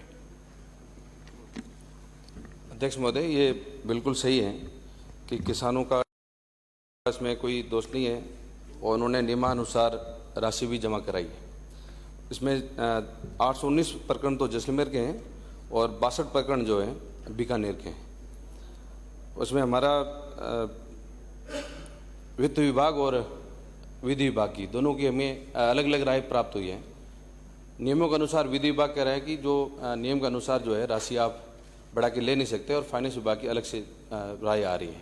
तो इस प्रकरण को हम विभाग स्तर पर देख रहे हैं और 1 सप्ताह के अंदर इसका निस्तारण हम कर देंगे कि जल्दी से जल्दी किसानों को जो है अगली कार्रवाई करके आयुक्त को निर्देशित किया जाएगा। Thank you. इतना सरल प्रश्न है। 2013 का मामला है, सप्ताह भर में डिस्पोज हो जाएगा सर। मतलब इतना सिंपल बता रहे हैं। 2006 से 2013 तक, अब 2023 चल रहा है, सप्ताह भर में हो जाएगा डिस्पोज। अध्यक्ष महोदय, लगभग इसमें कार्रवाई जो हमने की है तो सभी विभागों के साथ हमारी मीटिंग भी हो गई है। हमारा प्रयास यही है कि सप्ताह के अंदर इसकी कार्रवाई हो जाए, क्योंकि माननीय मंत्री जी, उनके पैसे ले लिए गए हैं, इतने समय से पैसे पड़े हुए हैं, क्या सरकार 7 दिन में उनको सबको खातेदारी अधिकार दे देगी? सर, राज्य सरकार के स्तर पे तो निर्णय होना है, तो मैंने ये कहा राज्य सरकार स्तर पे जो विचाराधीन है उसका निर्णय हम सप्ताह में कर देंगे। उसके बाद विभाग के स्तर पे जो कमिश्नर कार्यालय के स्तर पर या संबंधित उपायुक्त उपनिवेशन कार्यालय पे जो कार्रवाई होनी है उसमें वक्त लगे वो अलग बात है। जो हमारे यहाँ जो विचाराधीन है उसको हम 1 सप्ताह के अंदर क्लियर कर देंगे। माननीय सदस्य, आप संतुष्ट हैं? सर, मेरा निवेदन माननीय अध्यक्ष महोदय से अनुमति से मैं करना चाहूँगा कि 75% टोटल प्रकरण है उसका निस्तारण का किया जाना, 25% के आसपास का बाकी रखना, ये सरकार संशय के घेरे में आती है। पिक एंड चूज क्यों किए गए? जो बचे हुए हैं एक सिमिलर है, राज्य सरकार से दरें अनुमति कराई गई, मोहरबंद ली गई, लोगों ने पैसे जमा कराए और कई लोगों ने गहना गांठा बेच के जमीन के पैसे जमा कराए भी हम खेती करेंगे। वो 15-20 वर्ष से इंतजार कर रहे हैं, उसमें से कुछ चुन चुन के किए जा रहे हैं, बाकी शेष पड़े हैं। जो बेचारे गरीब हैं, SC ST के हैं, भूमिहीन हैं, उनके पास आने जाने के लिए भाड़ा भी नहीं है, उनके पेंडिंग रहना ये सरकार के प्रति सभी सरकार की ज़बरदस्त खराब हो रही है। और भूमाफिये खुलेआम खेत खड़ रहे हैं उन मुर्गों को, और वो इस ढंग से फिर के बातें कर रहे हैं, कौन करेगा, हम ही खड़ते रहेंगे, सरकार कोई हमारी आई। तो ये सरकार के प्रति बहुत मंत्री महोदय ने जो 7 दिन में फरमाया है, तो 7 दिन में हो जाता है तो कोई दिक्कत नहीं, देरी पहले हो ही गई, हो जाना चाहिए। माननीय मंत्री जी, disposal is one thing and possession is different thing. आप क्या डिस्पोजल करके उनको जमीन का अधिकार देने की हैसियत में 7 दिन में, क्योंकि मैटर 2013 से पेंडिंग है, तो क्या आप ये कहने की स्थिति में है कि ये डिस्पोजल करके उनको पोजीशन मिल जाएगा, क्योंकि उन पैसा जमा कर चुके हैं? तो क्या आप इस कहने की स्थिति में है कि अब उनको पोजीशन मिल जाएगा? अध्यक्ष महोदय, मैं आपसे निवेदन ये करना चाहूँगा कि ये जो प्रकरण है, जैसे 3404 प्रकरण थे, तो इनका निर्णय होना था आयुक्त कमिश्नर बीकानेर के स्तर पे। उन्होंने मार्गदर्शन मांग लिया सरकार से, जबकि कुछ प्रकरणों का 2504 प्रकरणों का निस्तारण उन्होंने किया ही है। उसके बाद में जैसे जैसे टाइम बढ़ा तो उसके बाद में दूसरे जो आवंटन होते हैं, सामान्य आवंटन, विशेष आवंटन, उसमें हमेशा दरें बढ़ती है। जो खुली बोली होती है उसमें दरें बढ़ती नहीं है। तो कमिश्नर ने मार्गदर्शन के लिए यहाँ भेज दिया। 2006 से लगातार ये चला है प्रकरण। मेरे पास तो विभाग ये 1.5 साल हुआ है। 1.5 साल में हमने 3 बार सभी अधिकारियों के साथ मीटिंग भी की है, और हम प्रयास यही कर रहे हैं कि इस पर राज्य सरकार स्तर पर कोई निर्णय हो जाए। तो मुख्यमंत्री जी कार्यालय के ऊपर भी ये वहाँ पर डिस्कस हुआ है। हमारा प्रयास यही है सर कि सरकार के स्तर पे यहाँ पर यदि कोई निर्णय कमिश्नर को दिया जाता है, उसके बाद में जो कार्रवाई होती है वो अलग अलग स्तर पे है, क्योंकि हमारे 3 अधिकारी अलग अलग बैठते हैं। उपायुक्त उपनिवेशन जैसलमेर अलग कार्यालय है, मोहनगढ़ का SSC कार्यालय अलग है, नाचना का कार्यालय अलग है, और बीकानेर के अलग कार्यालय। तो ये प्रकरण 4 ऑफिस के अलग अलग प्रकरण है। तो यहाँ से कोई भी मार्गदर्शन जाएगा, निर्णय होकर जाएगा, तो उसके बाद में संबंधित कमिश्नर जो है इन चारों कार्यालयों को अलग अलग अपना निर्णय देगा, और वहाँ पर हम तुरंत रूप से कार्रवाई करने का प्रयास करेंगे। समझे मैं आपसे अच्छी, मैं तो just I want to understand it. सरकार प्रयास करेगी तो सरकार प्रयास का तो फैसला कौन करेगा? यदि विभाग अलग अलग विभाग के अंदर ये चीजें कोऑर्डिनेट करनी है तो किसी न किसी को तो ओनरशिप लेनी पड़ेगी, किसको डिस्पोज कौन करेगा? 2013 से इस तरह के प्रकरण चल रहे हैं, जिन प्रकरण पे एक विभाग से दूसरा उपनिवेशन रेवेन्यू का कर रहा है, रेवेन्यू फाइनेंस का कर रहा है, और जो लोग पैसे जमा करा चुके हैं उनको पोजीशन मिल नहीं रहा है, और कानून कहता है आज पोजीशन दोगे तो और पैसा मांगोगे आप। तो उन लोगों की क्या गलती, जिन लोगों ने उस समय की डिमांड के आधार पर पैसा जमा करा दिया और उपनिवेशन और इसके बीच में उनको पोजीशन नहीं मिला। तो ये निस्तारण की जो प्रक्रिया है, जिसमें माननीय सदस्य कह रहे हैं कि पिक और चूज में कुछ लोगों को तो दे दिया गया और कुछ लोगों को नहीं दिया गया, तो वो कौन से नियम है जिसके अंतर्गत कुछ को दे दिया और कुछ को नहीं दे दिया गया? नंबर 1। नंबर 2, इसको कोऑर्डिनेट करने की जिम्मेदारी कौन लेगा? आप उपनिवेशन विभाग उनको पोजीशन देने का जिम्मेदारी का काम किसका है? अल्टीमेटली आप उपनिवेशन विभाग आपसे लिख ले, आप सरकार को लिख लो, तो उनको एक्चुअल पोजीशन कौन देगा? अध्यक्ष महोदय, इसमें अधिकारियों की लापरवाही रही है, अधिकारियों की लापरवाही की वजह से ही ये लगातार 10-12 साल से प्रकरण चल रहा है। पहली बात सर, कमिश्नर ऑफिस को सरकार से मार्गदर्शन देने की जरूरत भी नहीं थी। स्पष्ट जो नियम है कि कमिश्नर कार्यालय के ऊपर नीचे जितने भी अधिकारी हैं वो खुद इस पर खुली बोली पर उनको सरकार के नियमों के अनुसार वो कार्रवाई कर सकते थे, पर सरकार से उन्होंने मार्गदर्शन मांगा। आज से 12 साल पहले क्या हुआ वो तो बहुत लंबी प्रक्रिया थी। 1.5 साल के बाद मैं बता सकता हूँ सर कि हमने जो कार्रवाई की है, तीनों विभाग, फाइनेंस और लॉ डिपार्टमेंट, दोनों से हमने डिस्कस किया है। हम चाहते हैं कि सरकार के स्तर पर मार्गदर्शन जो भी है वो हम तुरंत दे दें, ताकि यहाँ से जो मार्गदर्शन जाएगा उसके बाद भी संबंधित आयुक्त उपनिवेशन बीकानेर जो कार्यालय हमारा है, वो संबंधित 4 कार्यालय हमारे नीचे बैठते हैं, सहायक उपायुक्त और उपायुक्त उपनिवेशन। उन लोगों को कार्रवाई के लिए संबंधित किसान के साथ वेरीफाई करके उसमें वक्त लगेगा, वो अलग बात है। पर मैं सिर्फ ये कह रहा हूँ, राज्य सरकार में जो मार्गदर्शन चाह गया है उसको हम 7 दिन में निर्णय कर लेंगे। मैं फिर आपको कह रहा हूँ, समझे आप, उपनिवेशन के कानून बने हुए हैं, उस कानून के अंतर्गत सरकार के पास मार्गदर्शन पर पिक एंड चूज हो रहा है, तो सरकार को कोई कॉन्क्रीट निर्णय लेना पड़ेगा कि उसी लेवल पर डिस्पोजल हो। ये अधिकार क्यों दे रहे हैं कि हम कुछ को तो दे दें और कुछ के लिए मार्गदर्शन मांगे, जबकि उपनिवेशन के कानून बहुत सिंपल हैं, उन कानून के अंतर्गत वही कॉम्पिटेंट है। अब 13 साल में मार्गदर्शन के आधार पर कुछ लोगों के केस मार्गदर्शन में आ रहे हैं और कुछ लोगों को पसंद दिया जा रहा है। तो ये जो प्रक्रिया है, उस प्रक्रिया को रोकने के लिए क्या सरकार उनको डायरेक्शन देगी कि मार्गदर्शन की जरूरत नहीं है, कानून के अंतर्गत आप डिस्पोज करो, उनको क्यों पेंडेंसी कर रखी है? क्या इस तरह का विचार रखते हैं? क्योंकि उपनिवेशन के मामले में जो गरीब आदमी है, जो पैसा जमा करा दिया, उस आदमी को पोजीशन मिल नहीं रहा है, जो आदमी जो है अप्रोच कर रहा है उस आदमी को पोजीशन मिल रहा है। तो मार्गदर्शन करना एक ऐसा विंडो मिल गया है जिस मार्गदर्शन के अंदर जिनको नहीं पोजीशन देना है वो मार्गदर्शन के लिए यहाँ आ गया, जबकि उपनिवेशन के कानून बने हुए हैं। उन कानून के अंतर्गत कौन सा कानून उनको मार्गदर्शन के लिए आपको लिखने के लिए प्रेरित करता? अध्यक्ष महोदय, मैंने यही कहा है कि लापरवाही रही है, लापरवाही की वजह से ये इतना लंबा प्रकरण चला है। अब उसके बाद में आपने जो मार्गदर्शन दिया है उसी मार्गदर्शन पर कार्रवाई करके जितना जल्दी किसानों को लाभ दिया जा सकता है, उनको अधिकार दिए जा सकते हैं खातेदारी के, वो अधिकार दिए जाएंगे। अगला प्रश्न 466।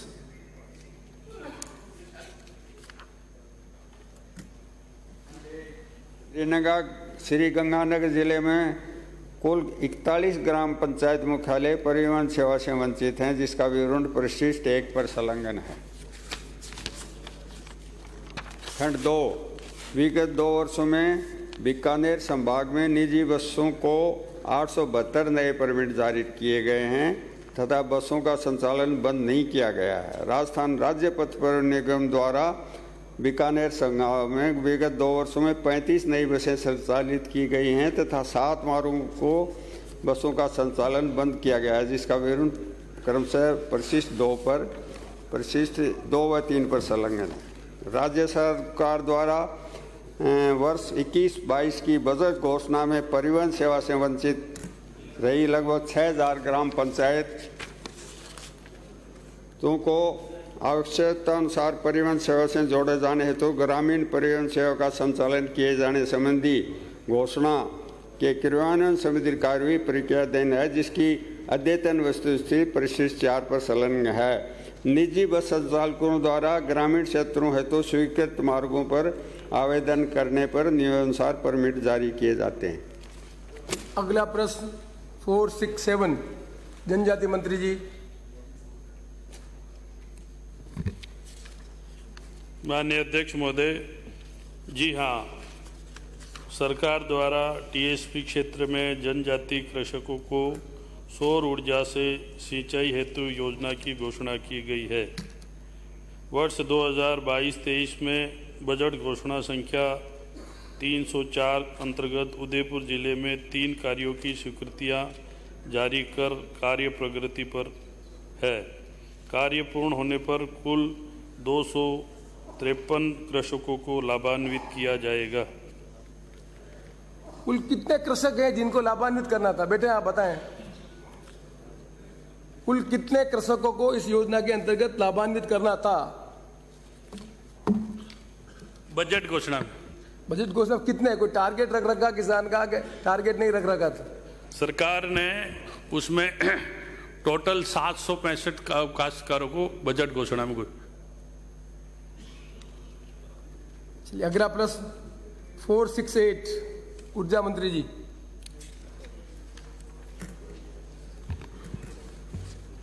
कितना धीरे बोल सकते हो आप? टेस्ट है आज। माननीय अध्यक्ष महोदय,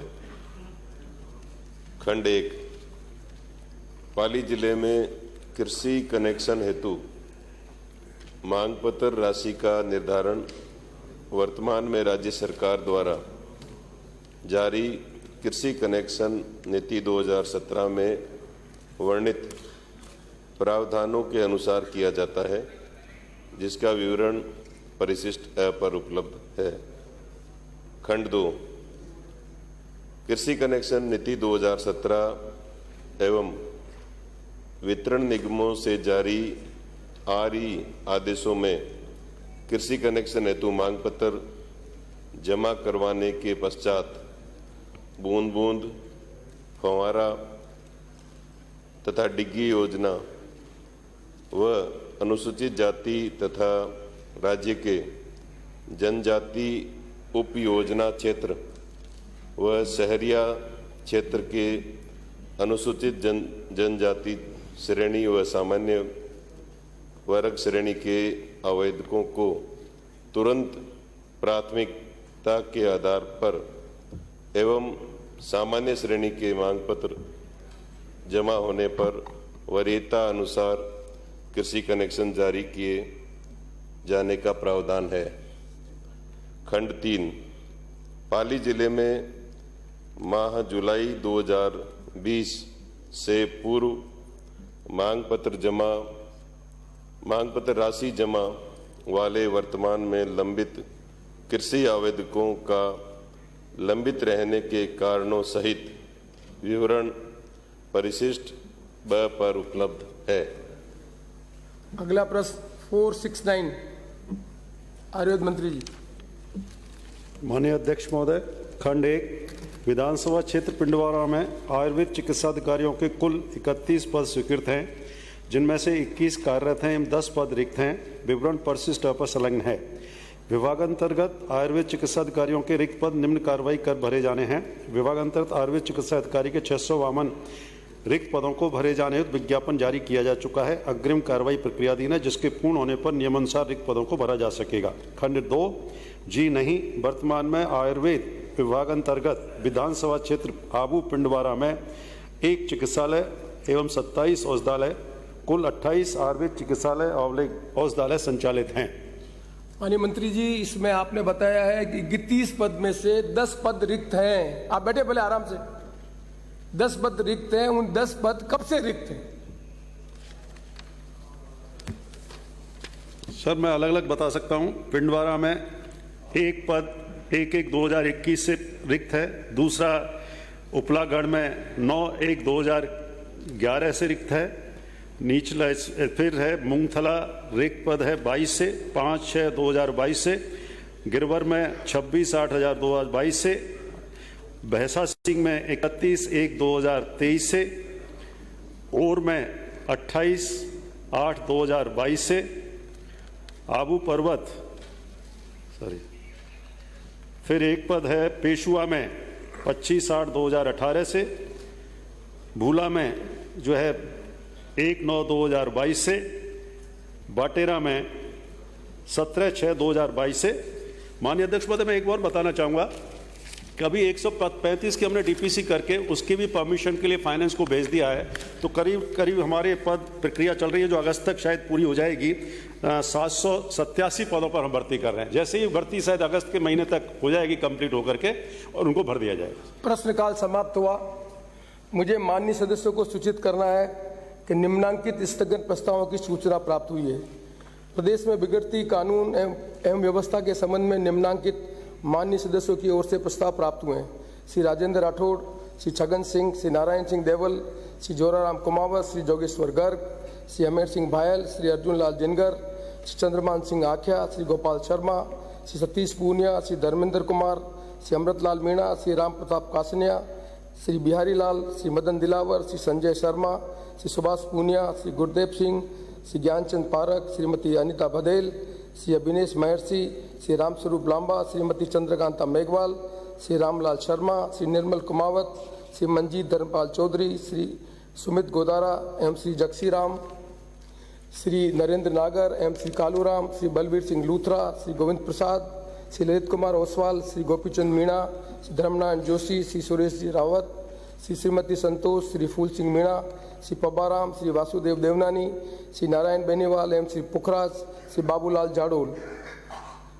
नंबर 2, श्री प्रताप सिंह सदस्य की ओर से विधानसभा क्षेत्र छबड़ा में टोडी माला स्थित भूमि खसरा नंबर 93, 97 एवं 98 का सीमा ज्ञान नहीं कराए जाने से उत्पन्न स्थिति के संबंध में श्री जब्बर सिंह साकला सदस्य की ओर से आसीन विधानसभा क्षेत्र की बालिका उच्च माध्यमिक विद्यालय आसीन को यथावत रखने एवं महात्मा गांधी अंग्रेजी माध्यम की विद्यालय का भवन अन्यत्र बनाने के संबंध में श्रीमती दीप्ति किरण महेश्वरी सदस्य की ओर से खनिज पाउडर एवं अन्य खनिज प्रसंस्करण उद्योगों पर वार्षिक पंजीयन शुल्क प्रभावित करने और ट्रांजिट पास व्यवस्था के कारण राज्य के उद्यमियों में हो रहे भारी रोष से उत्पन्न स्थिति के संबंध में श्री अविनाश सदस्य की ओर से विधानसभा क्षेत्र जेतारण की जल जीवन मिशन योजना अंतर्गत हुए कार्य के कारण क्षतिग्रस्त हुई सड़कों की मरम्मत किए जाने के संबंध में श्री कन्हैयालाल सदस्य की ओर से मालपुरा उपखंड को जिला बनाने के संबंध में श्री समाराम गरासिया सदस्य की ओर से विधानसभा क्षेत्र पिंडवाड़ा आबू में अतिवृष्टि से सड़कों एवं नालों के क्षतिग्रस्त होने से उत्पन्न स्थिति के संबंध में श्री गिरधारी लाल सदस्य की ओर से प्रदेश में पाले से वर्ष 2022 की खरीफ फसल की फसल के खराबे का मुआवजा दिलवाए जाने के संबंध में श्री संयम लोढ़ा सदस्य की ओर से प्रदेश में बजरी लाइसेंसी द्वारा बजरी की अधिक कीमत वसूल किए जाने के संबंध में श्री शंकर सिंह रावत सदस्य की ओर से ग्राम पंचायत सेंदड़ा के ग्राम कोटड़ी जिला पाली के खसरा नंबर 273 भूमि को गौशाला के नाम पर आवंटित करने के संबंध में श्री बलवान पूनिया सदस्य की ओर से प्रदेश की दूर दराज ढाणियों का विद्युतीकरण करवाए जाने के संबंध में उपरोक्त प्रस्ताव ऐसे नहीं है कि सदन की पूर्व निर्धारित कार्रवाई को रोककर इन पर विचार किया जाए, अतः इन पर अनुमति देने में असमर्थ हूँ। फिर भी माननीय सदस्य श्री नारायण बेनीवाल, श्री सतीश पूनिया, श्री बिहारी लाल, श्री संजय शर्मा, श्री रामलाल शर्मा, श्री राजेंद्र राठौड़ को उनके प्रस्ताव की विषय वस्तु पर 2-2 मिनट बोलने की अनुमति होगी। प्रक्रिया के नियम 295 के अंतर्गत प्राप्त विशेष उल्लेख की सूचना श्री प्रताप सिंह सदस्य की ओर से ग्राम पंचायत जेपला में तहसीलदार छबड़ा द्वारा पद का दुरुपयोग करने से उत्पन्न स्थिति के संबंध में श्रीमती प्रीति गजेंद्र सिंह सक्तावा सदस्य की ओर से उदयपुर में हाईकोर्ट बेंच स्थापित करने के संबंध में श्री नारायण सिंह देवल सदस्य की ओर से माह जून 2023 में आए चक्रवर्ती तूफान बीपर जॉय से प्रभावितों को आर्थिक सहायता दिए जाने के संबंध में श्री अमर सिंह सदस्य की ओर से बयाना को जिला बनाए जाने के संबंध में श्री वासुदेव देवनानी सदस्य की ओर से विधानसभा क्षेत्र अजमेर शहर के ड्रेनेज सिस्टम को ठीक करने एवं जर्जर सड़कों की तत्काल मरम्मत करवाए जाने के संबंध में श्री अमेर सिंह बायल सदस्य की ओर से विधानसभा क्षेत्र सिवाना में जन स्वास्थ्य अभियांत्रिकी विभाग द्वारा संचालित योजनाओं में सिंगल फेज के मोटर पंप लगाकर पेयजल उपलब्ध कराए जाने के संबंध में श्री जब्बर सिंह सांकला सदस्य की ओर से विधानसभा क्षेत्र आसीन के गांवों में स्वास्थ्य सेवाओं को सुदृढ़ किए जाने के संबंध में श्रीमती चंद्रकांता मेघवाल सदस्य की ओर से विधानसभा क्षेत्र केशोराय पाटन में खनिज विभाग द्वारा डीएमएफटी फंड की राशि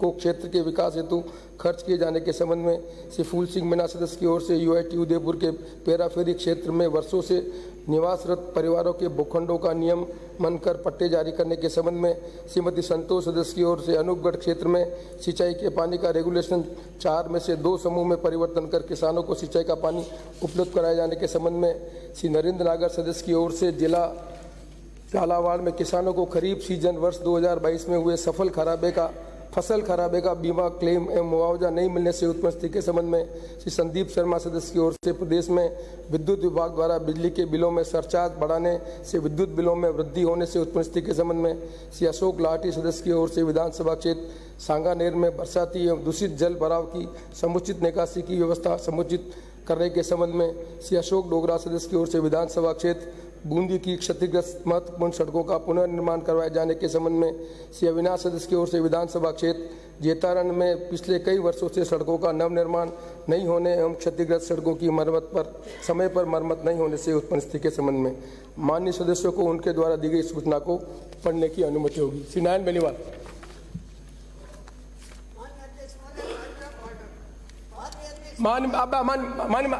आप सीनियर मेंबर है, आई विल नॉट अलाउ। आप बैठे माननीय नारायण बेनीवाल माननीय आप सीनियर मेंबर है, आप सीनियर मेंबर है, माननीय सदस्य वो सीनियर मेंबर है, आप सीनियर मेंबर प्लीज आप बैठे।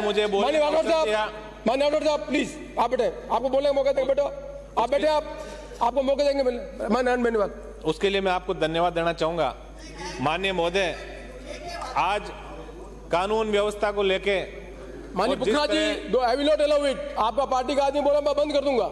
आज प्लीज बैठे नीचे। जोधपुर के मिस्टर अंदर पुखराज बगैर एक दलित बालिका के साथ गैंग रेप का मामला जो mister Pukhraj Narayan Beniwal please रुके। मिस्टर पुखराज का पार्टी लीडर है, आप ये बंद करें, बाहर निकले। मैं अलाउ नहीं करूंगा इनको, मैं I will not allow it.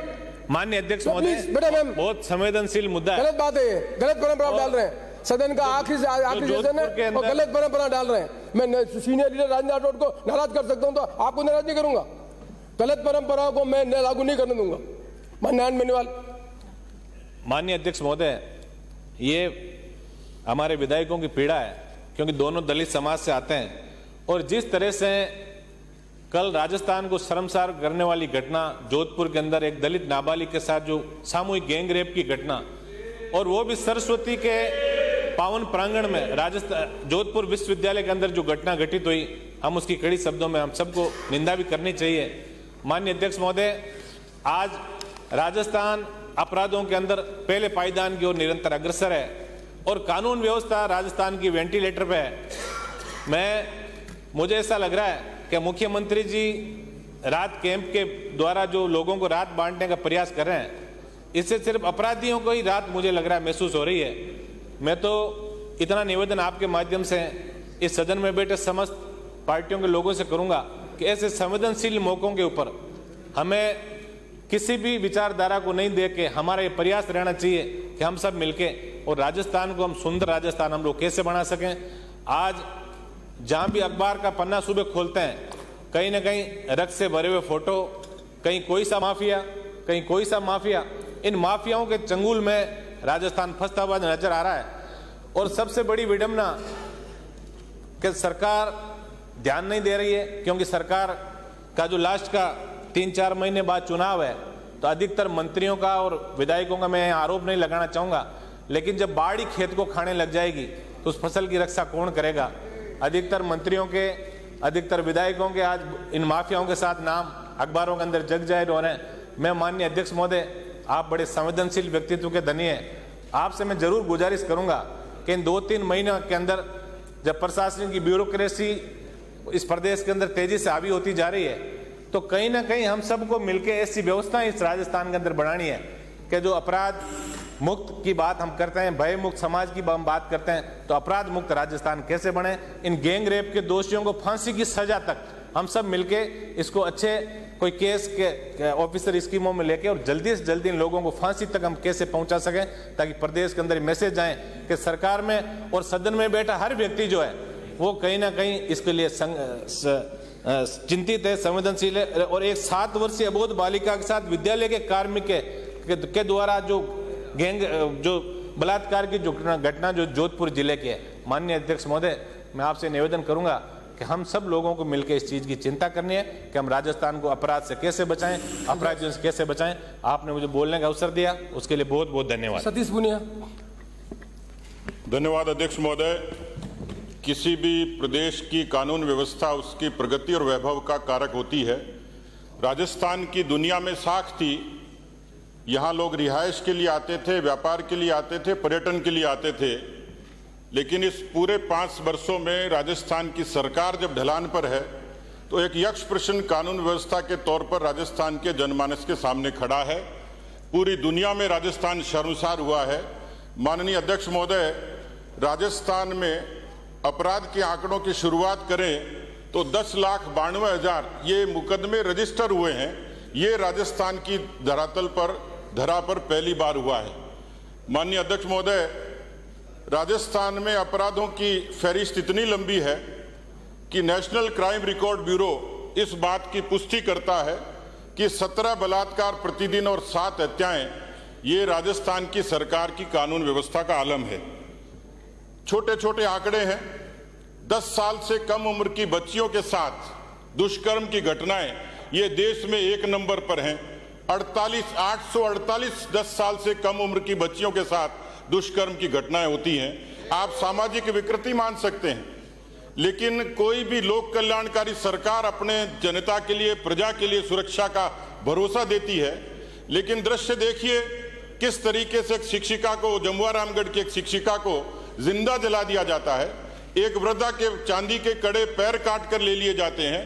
Jodhpur की घटना बहुत पुरानी नहीं है, कल की घटना है। हिंडौन की घटना बच्ची को बलात्कार किया, गोली मारी, एसिड डाला और उसके बाद उसको जिस तरीके से टुकड़े टुकड़े करके डाल दिया गया, मुझे लगता है कि लंबी फहरिस्त है। माननीय अध्यक्ष महोदय, केवल यही नहीं, लेकिन जब सरकार सरपरस्त भेदभाव करने लग जाए, मुझे लगता है कि राजस्थान के हिंदुस्तान के इतिहास में ये सरकार तुष्टीकरण के मामले में भी 1 नंबर पर हमेशा लिखी जाएगी। क्या कारण था? रामनवमी पर, हिंदू नववर्ष पर, जुलूस पर प्रतिबंध लगते हैं और पीएफआई में हिजाब के मामले में यही सरकार तुष्टीकरण करके उस पर प्रतिबंध लगाती है। ऐसी सरकार जिस पर कानून व्यवस्था, न आदमी घर में सुरक्षित, न सड़क पर सुरक्षित, न अस्पताल में सुरक्षित, न स्कूल में सुरक्षित, मुझे लगता है ये सही कहा किसी ने कि सरकार ने अपने आप को भगवान भरोसे छोड़ दिया। जनता की सुरक्षा की बजाय सरकार को कुर्सी की सुरक्षा की फिक्र ज्यादा है। धन्यवाद। बिहारी लाल।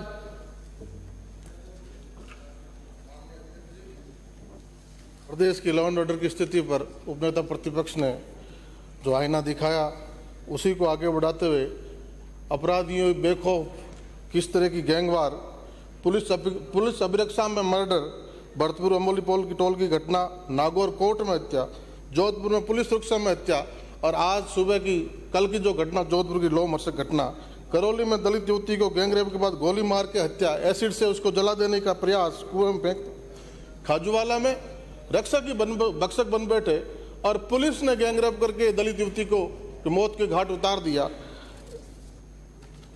चोरी की अनेकों घटनाएं, नोखा हो चाहे बीकानेर हो, किसी भी कोई बरामदगी नहीं।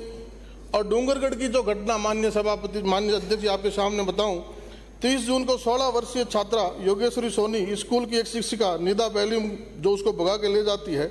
इस सनसनीखेज वारदात 1 तारीख को मुकदमा दर्ज होता है, 1 जुलाई को, और परिजन शाम को प्रमुख लोगों के साथ जाते हैं, थाने पर बताते हैं और कार्रवाई की मांग करते हैं। पुलिस कार्रवाई का आश्वासन देती है।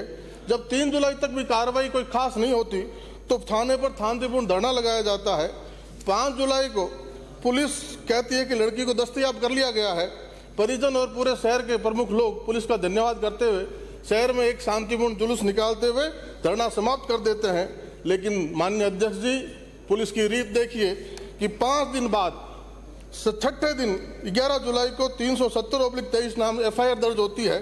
54 लोगों को नामजद किया जाता है, 400 अदर्स के खिलाफ मुकदमा दर्ज किया जाता है और जिस लड़की को बेला फुसला कर भगाया गया, उसकी मां जो अस्पताल में बीमारी भर्ती थी, उसको भी मुलजिम बना दिया जाता है और राजमार्ग रोकने, राजकार्य में बाधा जैसी संगीन धाराओं में मुकदमा दर्ज किया जाता है।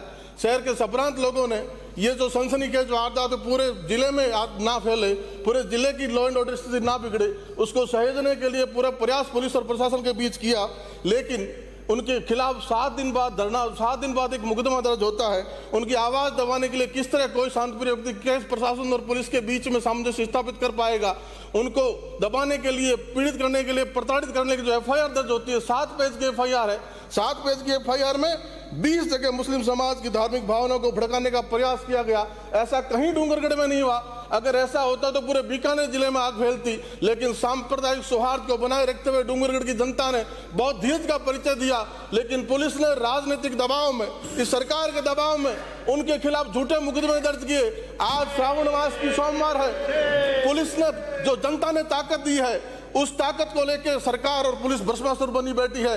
आज सावन का सोमवार है, हरियाली अमावस्या है, ये शिव जी का वार है। सरकार इस मुकदमे को वापस ले और निर्दोष लोगों को डराने का, धमकाने का जो सरकारी प्रयास किया जा रहा है, उस पर अंकुश लगाए। नहीं तो जनता जनार्दन है, जो भस्मासुर बन के आपको ताकत मिली है, वो जनता आपको भस्म करने का काम कर देगी।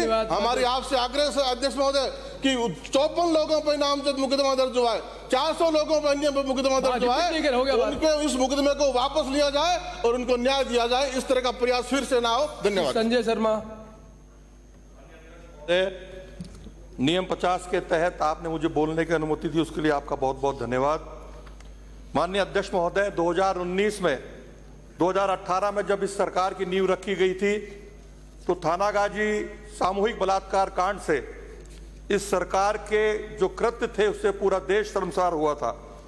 यदि मैं बात करूं चौपानकी थाने में हरीश जाटव की, जो मॉब लिंचिंग का शिकार हुआ, जिसकी हत्या हुई और उस हत्या के कारण उसके बाप को, उसके पिता को भी जहर खा करके आत्महत्या करनी पड़ी। यदि मैं बात करूं भटपुरा के योगेश जाटव की, जिसकी भी मॉब लिंचिंग के कारण हत्या हुई, और इसी राजस्थान की पुलिस ने उस मॉब लिंचिंग को दुर्घटना का रूप देने का काम किया।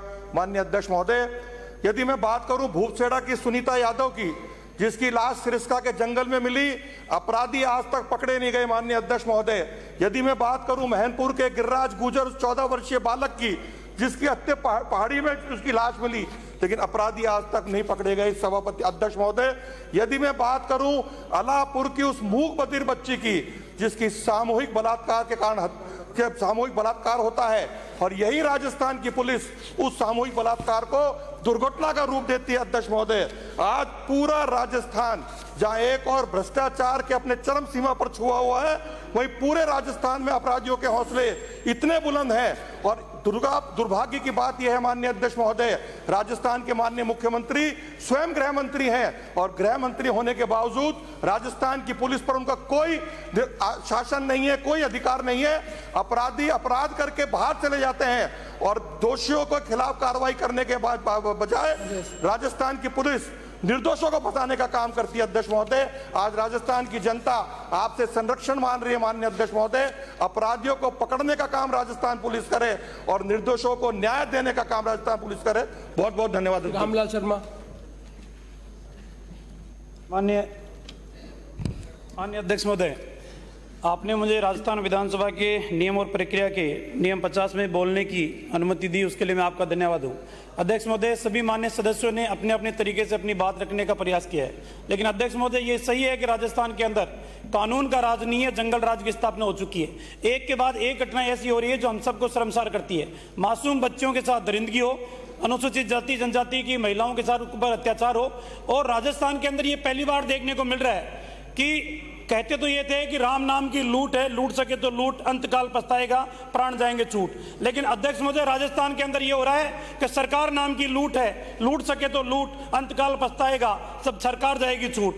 इस सरकार के अंदर बैठे हुए नुमाइंदे लूट मचाने का काम करे, प्राकृतिक संपदाओं को लूट मचाने का काम करे, और जब प्रशासनिक अधिकारी उनकी माकूल व्यवस्था के लिए प्रबंधन कर की व्यवस्था करे तो उनके ऊपर हमले करे, और सरकार के नुमाइंदे उनको छुड़ाने का काम करे। आज प्रदेश के अंदर खनन माफिया, बजरी माफिया, भू माफिया और इस तरीके से ड्रग्स माफिया हावी है कि प्रशासन उनको रोक पाने में भी असमर्थ है। और अध्यक्ष महोदय, एक के बाद एक घटना ऐसी हो रही है।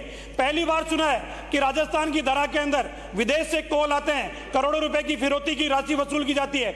मजबूर आदमी जिसके पास कॉल आया वो पुलिस के पास जाने के बजाय अपराधियों को पैसा देना उचित समझता है, क्योंकि पुलिस उसकी रक्षा नहीं कर सकती, कम से कम पैसे देकर अपने प्राण तो बचा सकता है। और अध्यक्ष महोदय, एक निवेदन मैं और करना चाहूंगा, राजस्थान की सरकार इन तमाम मामलों के अंदर असफल हुई है, और एक के बाद एक घटना हुई है। कल जिस तरीके से जोधपुर की घटना घटित हुई वो हम सबको शर्मसार करती है, लेकिन दुर्भाग्य अध्यक्ष महोदय इस बात का कि कांग्रेस के नेताओं के द्वारा इस घटना का भी रूप परिवर्तित करने की कोशिश की जा रही है, और कहा जा रहा है कि बीजेपी के नेताओं ने अपराधियों को बचाने की कोशिश की।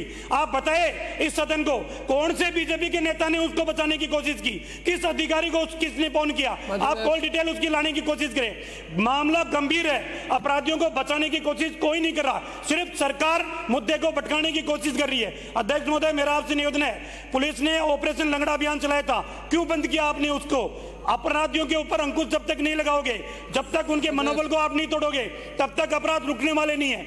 भारतीय जनता पार्टी चाहती है अपराधियों को तत्काल सजा देने का काम करे। आप खाजुवाला की घटना ले लो, आप दौसा की घटना ले लो, आप करौली की घटना ले लो, एक के बाद एक घटनाएं हो रही है। आवश्यकता इसी बात की अध्यक्ष महोदय कि बीजेपी हमेशा चाहती है कि दोषियों को दंड मिले, हकदार को सम्मान मिले और गुनहगार को सजा मिले। इस सिद्धांत के ऊपर हम चलते हैं। धन्यवाद। राजेंद्र राठौड़। 15वीं विधानसभा का ये सत्र। आप लीडर प्लीज नीचे बैठे, लीडर खड़े, लीडर के टाइम बैठे, लीडर के सामने नहीं खड़े होते हैं, नीचे बैठे, लीडर बोल रहे हैं, प्लीज बैठे, समझते नहीं है। जब लीडर बोलता है ही इज नॉट येल्डेड, बोले राठौड़ साहब, मान सदाश मैं तीनों को बाहर निकालूंगा। राठौड़ साहब बोले आप माने पुखराज जी घर, आप पार्टी चलाते हैं, आप बाहर निकले नहीं तो आप बाहर जाए, आप बाहर जाए, मैं बाहर भेजना पड़ेगा, मुझे बाहर भेजना पड़ेगा। लीडर बोल रहा है, प्लीज जगह बैठे, पहले लीडर बोल रहा है, गलत परंपरा है। जब लीडर अपोजिशन बोलता है आप खड़े हो जाते हैं। माननीय अध्यक्ष महोदय, 15वीं विधानसभा का ये अंतिम सत्र राजस्थान की कानून और व्यवस्था पर चिंता कर रहा है। ये पहला मौका होगा अध्यक्ष महोदय, दर्जनों माननीय प्रतिपक्ष के सदस्यों ने कानून व्यवस्था के लिए आपसे प्रार्थना की विधानसभा की कार्रवाई नियम 50 में स्थगित करने के लिए। राजस्थान की कानून व्यवस्था अब कोई बहस का मुद्दा नहीं रही, क्योंकि पुलिस एक्ट 2003 आया, एनसीआरबी के अंदर पूरे सब राज्यों के आंकड़े जाने लगे। ये आंकड़े अपने आप राजस्थान की कहानी को बयां करते हैं। पर अध्यक्ष महोदय, उस समय बड़ी तकलीफ होती है जब राजस्थान में हर सप्ताह एक निर्भया कांड आकार लेता है।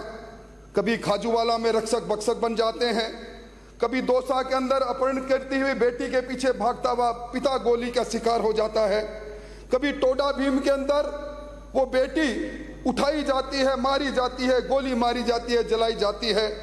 और जोधपुर की ये घटना जिसने हमको शर्मसार किया, पर जोधपुर की घटना को अगर हम छोटे दायरे में देखेंगे, संकीर्णता से देखेंगे, सरकार के गृह मंत्री जी कुछ और ट्वीट करेंगे तो मैं समझता हूं ये उचित नहीं। ये नितनीय माफियों के हाथों में पिटती हुई पुलिस, ये पुलिस का टूटता हुआ इकबाल। अध्यक्ष महोदय, आपने खुद ने देखा होगा 4 दिन पहले पुलिस की अभिरक्षा के अंदर गैंगस्टर दूसरे गैंगस्टर को मार के चले जाते हैं। 12 जुलाई को जयपुर से भरतपुर के अंदर जारी बस के अंदर 6 हथियारबंद गार्डों के साथ कृपाल जगीना का हत्यारा अपनी पेशी पर आता है और उसके बाद रोडवेज की बस को अमोली टोले भरतपुर में रोका जाता है।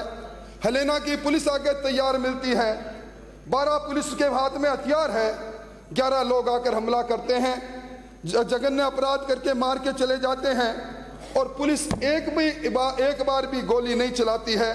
15 राउंड फायर होते हैं, 12 कुल पुलिस कर्मियों के पास SLR 100 है, परंतु एक भी कार्रवाई नहीं। अध्यक्ष महोदय, मैं समझता हूं कहीं न कहीं ये देखना पड़ेगा कि इसके पीछे किन किन का क्या हेतु है। गृह मंत्री, प्रभारी गृह मंत्री जी आप बैठे हैं, मैं समझता हूं आज राजस्थान में आपके उस वक्तव्य ने कि राजस्थान मर्दों का प्रदेश है, राजस्थान में बलात्कार होते हैं, उसने पूरे राजस्थान के अंदर के अपराध और अपराधियों के हौसले बुलंद कर दिए। मुख्यमंत्री जी कहते हैं कि बलात्कार के मामले झूठे होते हैं। मैं समझता हूं ये जो कहानी है, आज पुलिस की अभिरक्षा के अंदर पहली मौत नहीं, पुलिस की अभिरक्षा के अंदर नागौर के अंदर संदीप सेठी मारा जाता है, जोधपुर में सुरेश मारा जाता है, उदयपुर का कन्हैयालाल सुरक्षा की गुहार करता है, उसके बाद भी सर कलम कर दिया जाता है।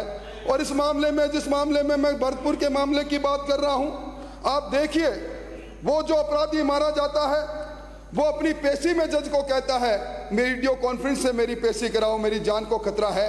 और आप द्वारा नियुक्त स्पेशल पीपी, जिसको राजस्थान के मंत्री की आला सिफारिश से नियुक्त किया जाता है, वो जो स्पेशल पीपी है वो एक फरमान जारी करता है कि इसको 7 जुलाई में कारागृह के सुप्रीडेंट को पत्र लिखता है कि इसको कुलदीप को और विजयपाल को पेश करो, और उसके बाद जो घटना होती है हमारे सामने आती है। इस घटना की शाही सुखी नहीं थी। रूपवास में 50 वर्ष का नको हरिजन को मार दिया जाता है।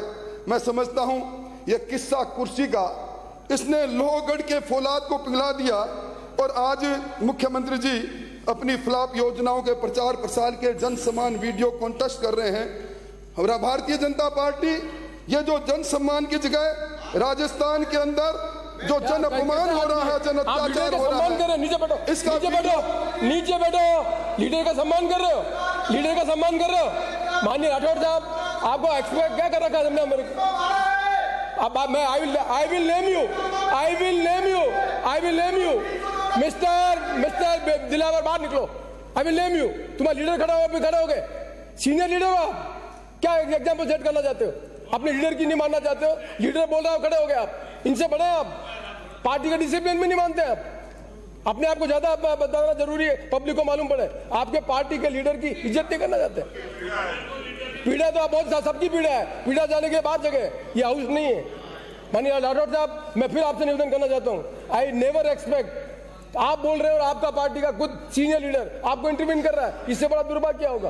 प्लीज राठौड़ साहब। अध्यक्ष महोदय, राजस्थान में गैंग और गैंगस्टर का हाल देखिए आप। मुझ सहित हमारे रतनगढ़ के विधायक को धमकी दी जाती है, लाडनू के विधायक से रंगदारी वसूल करने की कोशिश करते हैं, मुंडावर के विधायक से रंगदारी की वसूल कर जाते हैं। और ये रामगंज मंडी से जो मान्य सदस्य आते हैं, एक जिंदा व्यक्ति का मुकदमा 302 कबर इनके दायर करता है। ये आईपीसी का राज है, ये आईपीसी का राज है या जीपीसी का राज है, या इंडियन पेनल कोड नहीं, गैलोथ पेनल कोड चलता है, जिसकी अलग अलग भावना है। इसलिए मैं निवेदन करना चाहता हूं अध्यक्ष महोदय, आपके मार्फत राजस्थान के अवाम को भी हम चेहरा दिखा रहे हैं राजस्थान की सरकार का। ये गैंगस्टरों के बीच में झूलता हुआ राजस्थान, ये दहशतगर्दी की जिंदगी जीता राजस्थान, यबला की इज्जत को लूटता हुआ देखता राजस्थान आज शर्मसार है। मैं चाहूंगा कि सरकार को इस पर जवाब देना चाहिए। जोधपुर की घटना पर जवाब दीजिए, भरतपुर की घटना पर जवाब दीजिए, हिंडौन की घटना पर जवाब दीजिए, दौसा की घटना पर जवाब दीजिए। पाक साफ हो तो मंत्री जी खड़े होकर जवाब दीजिए। धन्यवाद अध्यक्ष महोदय। 295 शिव प्रताप सिंह, शिव प्रताप सिंह, प्रताप सिंह 295, प्रताप सिंह 295। माननीय माननीय सदस्य अपनी जगह पर जगह पर जगह पर जगह पर जगह पर जगह पर जगह पर जगह पर जगह पर जगह पर जगह पर जगह पर जगह पर जाए। माननीय पूनिया जी जगह पे जाए, मेरी जगह पे जाए, जगह पे जाए, जगह पे जाए, जगह पे जाए, अपनी जगह। प्रताप सिंह, माननीय प्रताप सिंह।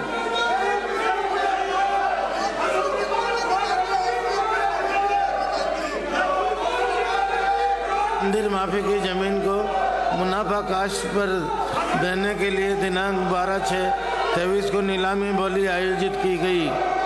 नीलामी स्थल पर संबंधित अधिकारियों में पुलिस जाब्ता के 7 ग्राम पंचायत के लोग बोली लगाने के लिए पहुंच गए थे, लेकिन तहसीलदार छबड़ा ने अचानक बिना किसी कारण बताए बोली को रोक दिया और तहसीलदार ने बोली टाल दी, जबकि जयबला निवासी बोलीदाता श्री संग्राम सिंह, श्री शिवराज सिंह, श्री जैकी राजपूत ने अमानत राशि भी जमा करा दी थी। बोली को दूसरे दिन नियत करने के बावजूद बोलीदाताओं की जमा अमानत राशि के बारे में कुछ नहीं बताया गया। इस प्रकार तहसीलदार व अन्य अधिकारियों ने बोलीदार एवं आमजन की भावना के विपरीत नियम विरुद्ध कार्य किया है। तहसील प्रशासन ने बोली को टालकर अगले दिन मंगलवार को बोली लगाने के लिए कहा गया है, किंतु आज तक भी बोली नहीं लगाई गई है। इस प्रकार तहसीलदार छबड़ा ने अनियमितता नियमों का उल्लंघन करते हुए अपने पद का दुरुपयोग किया है एवं प्रशासन की मिली भगत होने के कारण बोली को टाला गया है। आपसे निवेदन है कि तहसीलदार छबड़ा द्वारा ग्राम पंचायत जयबला में नियमित बोली को टालने, अनियमितता नियमों का उल्लंघन व अपने पद का दुरुपयोग करने की उच्च स्तरीय कमेटी गठित कर जांच कराने का श्रम कराए एवं पुनः नीलामी बोली लगाने के आदेश कराने के निर्देश प्रदान करें।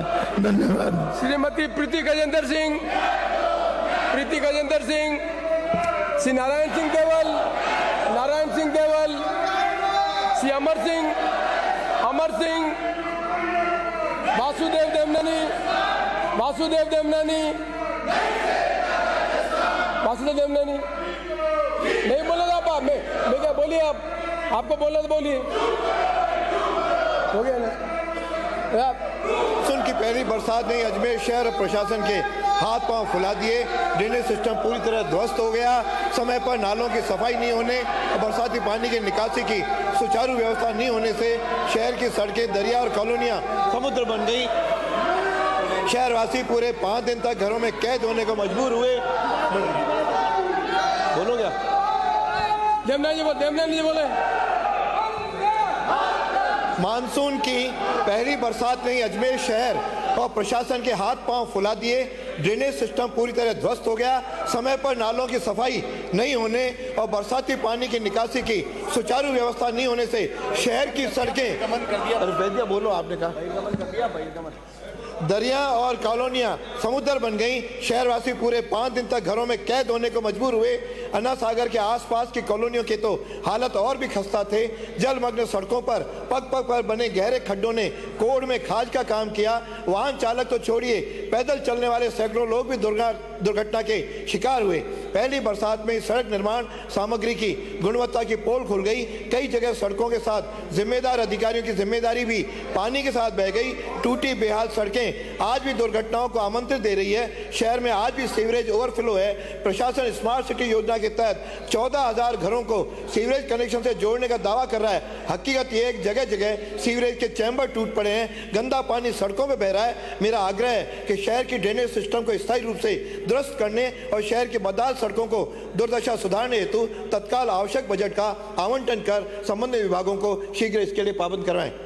श्री अमर सिंह बायल, श्री जबर सिंह सांकला, माननीय अध्यक्ष महोदय, श्रीमती चंद्रकांता मेघवाल, कहना चाहूंगी श्री फूल सिंह मीणा, माननीय अध्यक्ष महोदय, कानून व्यवस्था की निशान नहीं है। जबर सिंह बोले, जोधपुर सिंह बोले। धन्यवाद अध्यक्ष महोदय। अंकित नहीं होगा, अंकित नहीं होगा। आपने मुझे, आप बैठे, फिर बाद में बुलाएंगे। आप बैठे, पहले आपसे बात करेंगे। बैठे प्लीज, सदैव आपसे बात करेंगे। बैठे प्लीज। बोला जबर सिंह।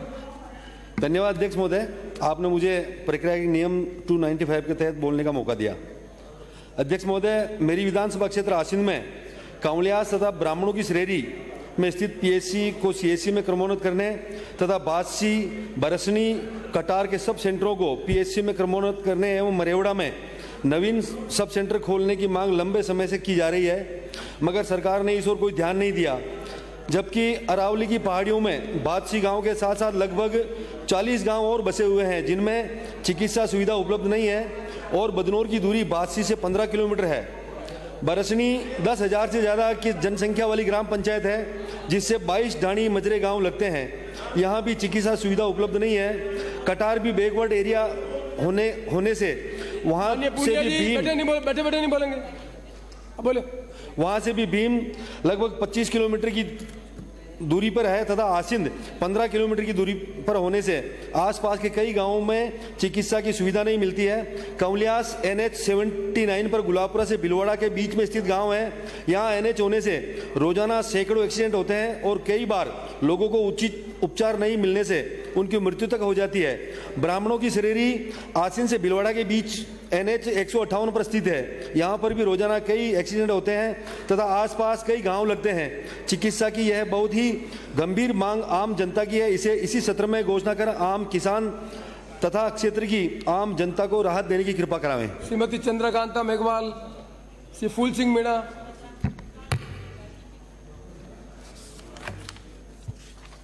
राजस्थान विधानसभा के प्रक्रिया के नियम 295 के तहत विशेष उल्लेख प्रस्ताव। महोदय, उपरोक्त विषय अंतर्गत लेख है कि उदयपुर शहर के पेरा पेरी क्षेत्र में वर्षों से बसी हुई आबादी को आज तक पट्टा नहीं मिला है। सरकार की घोषणा में 2013 से पूर्व का कोई भी प्रमाण पत्र देकर पट्टा ले जाने के लिए यूआईटी द्वारा ज्ञापन भी निकाला था। सरकार की योजना के मार्फत ये पट्टे देने थे लेकिन अभी तक जो वर्षों से बसे हुए आम जन को ये पट्टा उपलब्ध नहीं हुआ। इसके कारण सरकार की प्रधानमंत्री आवास योजना के अंतर्गत 1,48,290 रुपये निःशुल्क देकर मकान बनाने के लिए दिया जाता है, मगर आज तक 10 वर्षों से एक भी सरकारी योजना का लाभ नहीं ले सके हैं। और अब जब तक पट्टा नहीं मिलता है तब तक ऋण भी नहीं मिलेगा तथा अन्य योजना का भी कोई लाभ नहीं मिलता है एवं गरीब परिवार के द्वारा कच्चे मकान बनाकर अपना जीवन यापन कर रहे हैं। लेकिन यूआईटी के द्वारा उन मकानों को क्षतिग्रस्त करने की आए दिन धमकियां मिल रही है तथा अनेक मकान यूआईटी के द्वारा तोड़ भी दिए गए हैं। अतः मैं विशेष उल्लेख प्रस्ताव के माध्यम से सरकार से मांग करता हूं कि सर्व समाज जो पेरा फेरी में रह रहा है उनको नियमन करके पट्टे दिए जाए एवं यूआईटी द्वारा गरीबों को मकान ध्वस्त किए जा रहे हैं उन पर रोक लगाई जाए। धन्यवाद। श्रीमती संतोष। माननीय अध्यक्ष महोदय, राजस्थान विधानसभा के प्रक्रिया तथा कार्य संचालन नियम 295 के अंतर्गत सिंचाई पानी का रेगुलेशन 4 में से 2 समय जारी करने और अनूपगढ़ शाखा में पानी दिए जाने की विशेष उल्लेख। महोदय, सिंचाई पानी को लेकर मेरे विधानसभा क्षेत्र में किसानों को बार बार आंदोलन करना पड़ता है। हरिके बैराज का पौंड लेवल 692 फीट से घटाकर 683 फीट किया गया, जिससे आईजीएनपी की क्रस्टों पर केवल 1 फीट पानी रहने के कारण रेगुलेशन पिट गया और सभी नहरें बंद हो गई, जिससे किसानों की फसलें सिंचाई पानी के अभाव में खत्म होने की कगार पर है। 12 जुलाई को 11 बजे से सूरतगढ़ शाखा को बंद करने के बाद तय रेगुलेशन के हिसाब से प्राथमिकता अनूपगढ़ शाखा की है, लेकिन सिंचाई पानी नहीं छोड़ा गया। हालात ये है कि सिंचाई पानी तो दूर की बात, लोगों को पीने का पानी भी नहीं मिल रहा है। वर्तमान में पोंग बांध का लेवल अच्छी रेनफॉल होने के कारण 1371 फुट हो चुका है एवं आवक भी 1 लाख क्यूसेक से ज़्यादा हो रही है। ऐसे में पानी छोड़ना था, लेकिन उच्च अधिकारियों द्वारा वास्तविक स्थिति का जायजा लिए बिना ही आनन फानन में सभी नहरें बंद कर दी गई। वर्तमान में आईजीएनपी का रेगुलेशन 3 में से 1 समूह बनाकर उसको तुरंत प्रभाव से 4 में से 2 समूह में परिवर्तन कर किसानों को सिंचाई पानी जल रही फसलों 3 में से 1 समूह रखा गया है। अभी फिलहाल उसको तुरंत प्रभाव से 4 में से 2 समूह में परिवर्तन कर किसानों को सिंचाई पानी देकर के जल रही फसलों को बचाया जाए और अतिशीघ्र जनप्रतिनिधियों की बैठक बुलाकर आगामी 6 माह के लिए 4 में से 2 समूह में सिंचाई पानी रेगुलेशन जारी करें। यदि अभी भी समय रहते इस समस्या का समाधान नहीं हुआ तो जनप्रतिनिधियों व किसानों को मजबूर होकर आंदोलन के लिए सड़कों पर उतरना पड़ेगा। धन्यवाद। नरेंद्र नागर। अध्यक्ष महोदय, राजस्थान विधानसभा की प्रक्रिया और कार्य संचालन के नियम 295 के तहत विशेष उल्लेख जिला झालावाड़ में खरीफ सीजन 2022 में फसल खराबे का बीमा क्लेम और मुआवजा नहीं मिलने के संदर्भ में महोदय, खानपुर विधानसभा क्षेत्र सहित पूरे झालावाड़ जिले में खरीफ सीजन 2022 में सोयाबीन, मक्का, उड़द सहित अन्य फसलों में अतिवृष्टि बेमौसम बारिश के कारण फसलें पूरी तरह से बर्बाद हो गई थी। कहीं कहीं तो 100% की खराबी हो गई। इस संदर्भ में 50% से अधिक फसल खराबे की रिपोर्ट प्रशासन द्वारा सरकार को भिजवाई हुई। करीबन 1 साल हो गया है।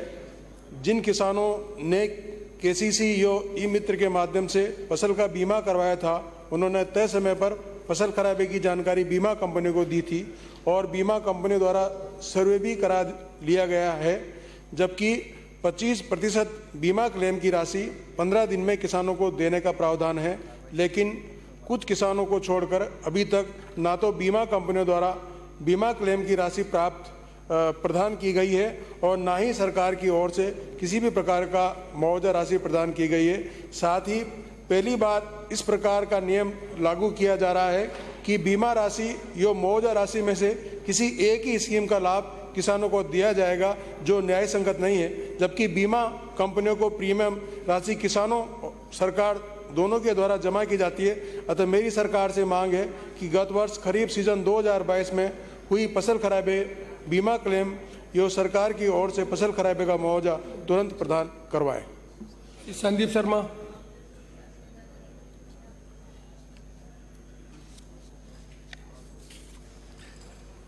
प्रदेश में विद्युत विभाग द्वारा बिजली के बिलों में सरचार्ज बढ़ने से बिजली के बिलों में वृद्धि होने से उत्पन्न स्थिति पर चर्चा में राजस्थान विधानसभा की प्रक्रिया तथा कार्य संचालन संबंधी नियम 295 के तहत राज्य सरकार का ध्यान आकर्षित कर निवेदन करना चाहता हूं कि सरकार एक और घरेलू उपभोक्ताओं को 100 यूनिट और किसानों को 2000 यूनिट बिजली मुफ्त देने की घोषणा की क्रियान्विति करने के लिए जगह जगह महंगाई राहत शिविर का आयोजन कर लोगों को शिविर के माध्यम से रजिस्ट्रेशन कराने का कार्य कर रही है। वहीं दूसरी ओर बिजली डिस्कॉम की ओर से कई बार फ्यूल सरचार्ज लगाया जा चुका है, जिससे उपभोक्ताओं से फ्यूल सरचार्ज के नाम पर विद्युत डिस्कॉम द्वारा 500 से लेकर 5000 रुपए तक की वसूली की जा रही है।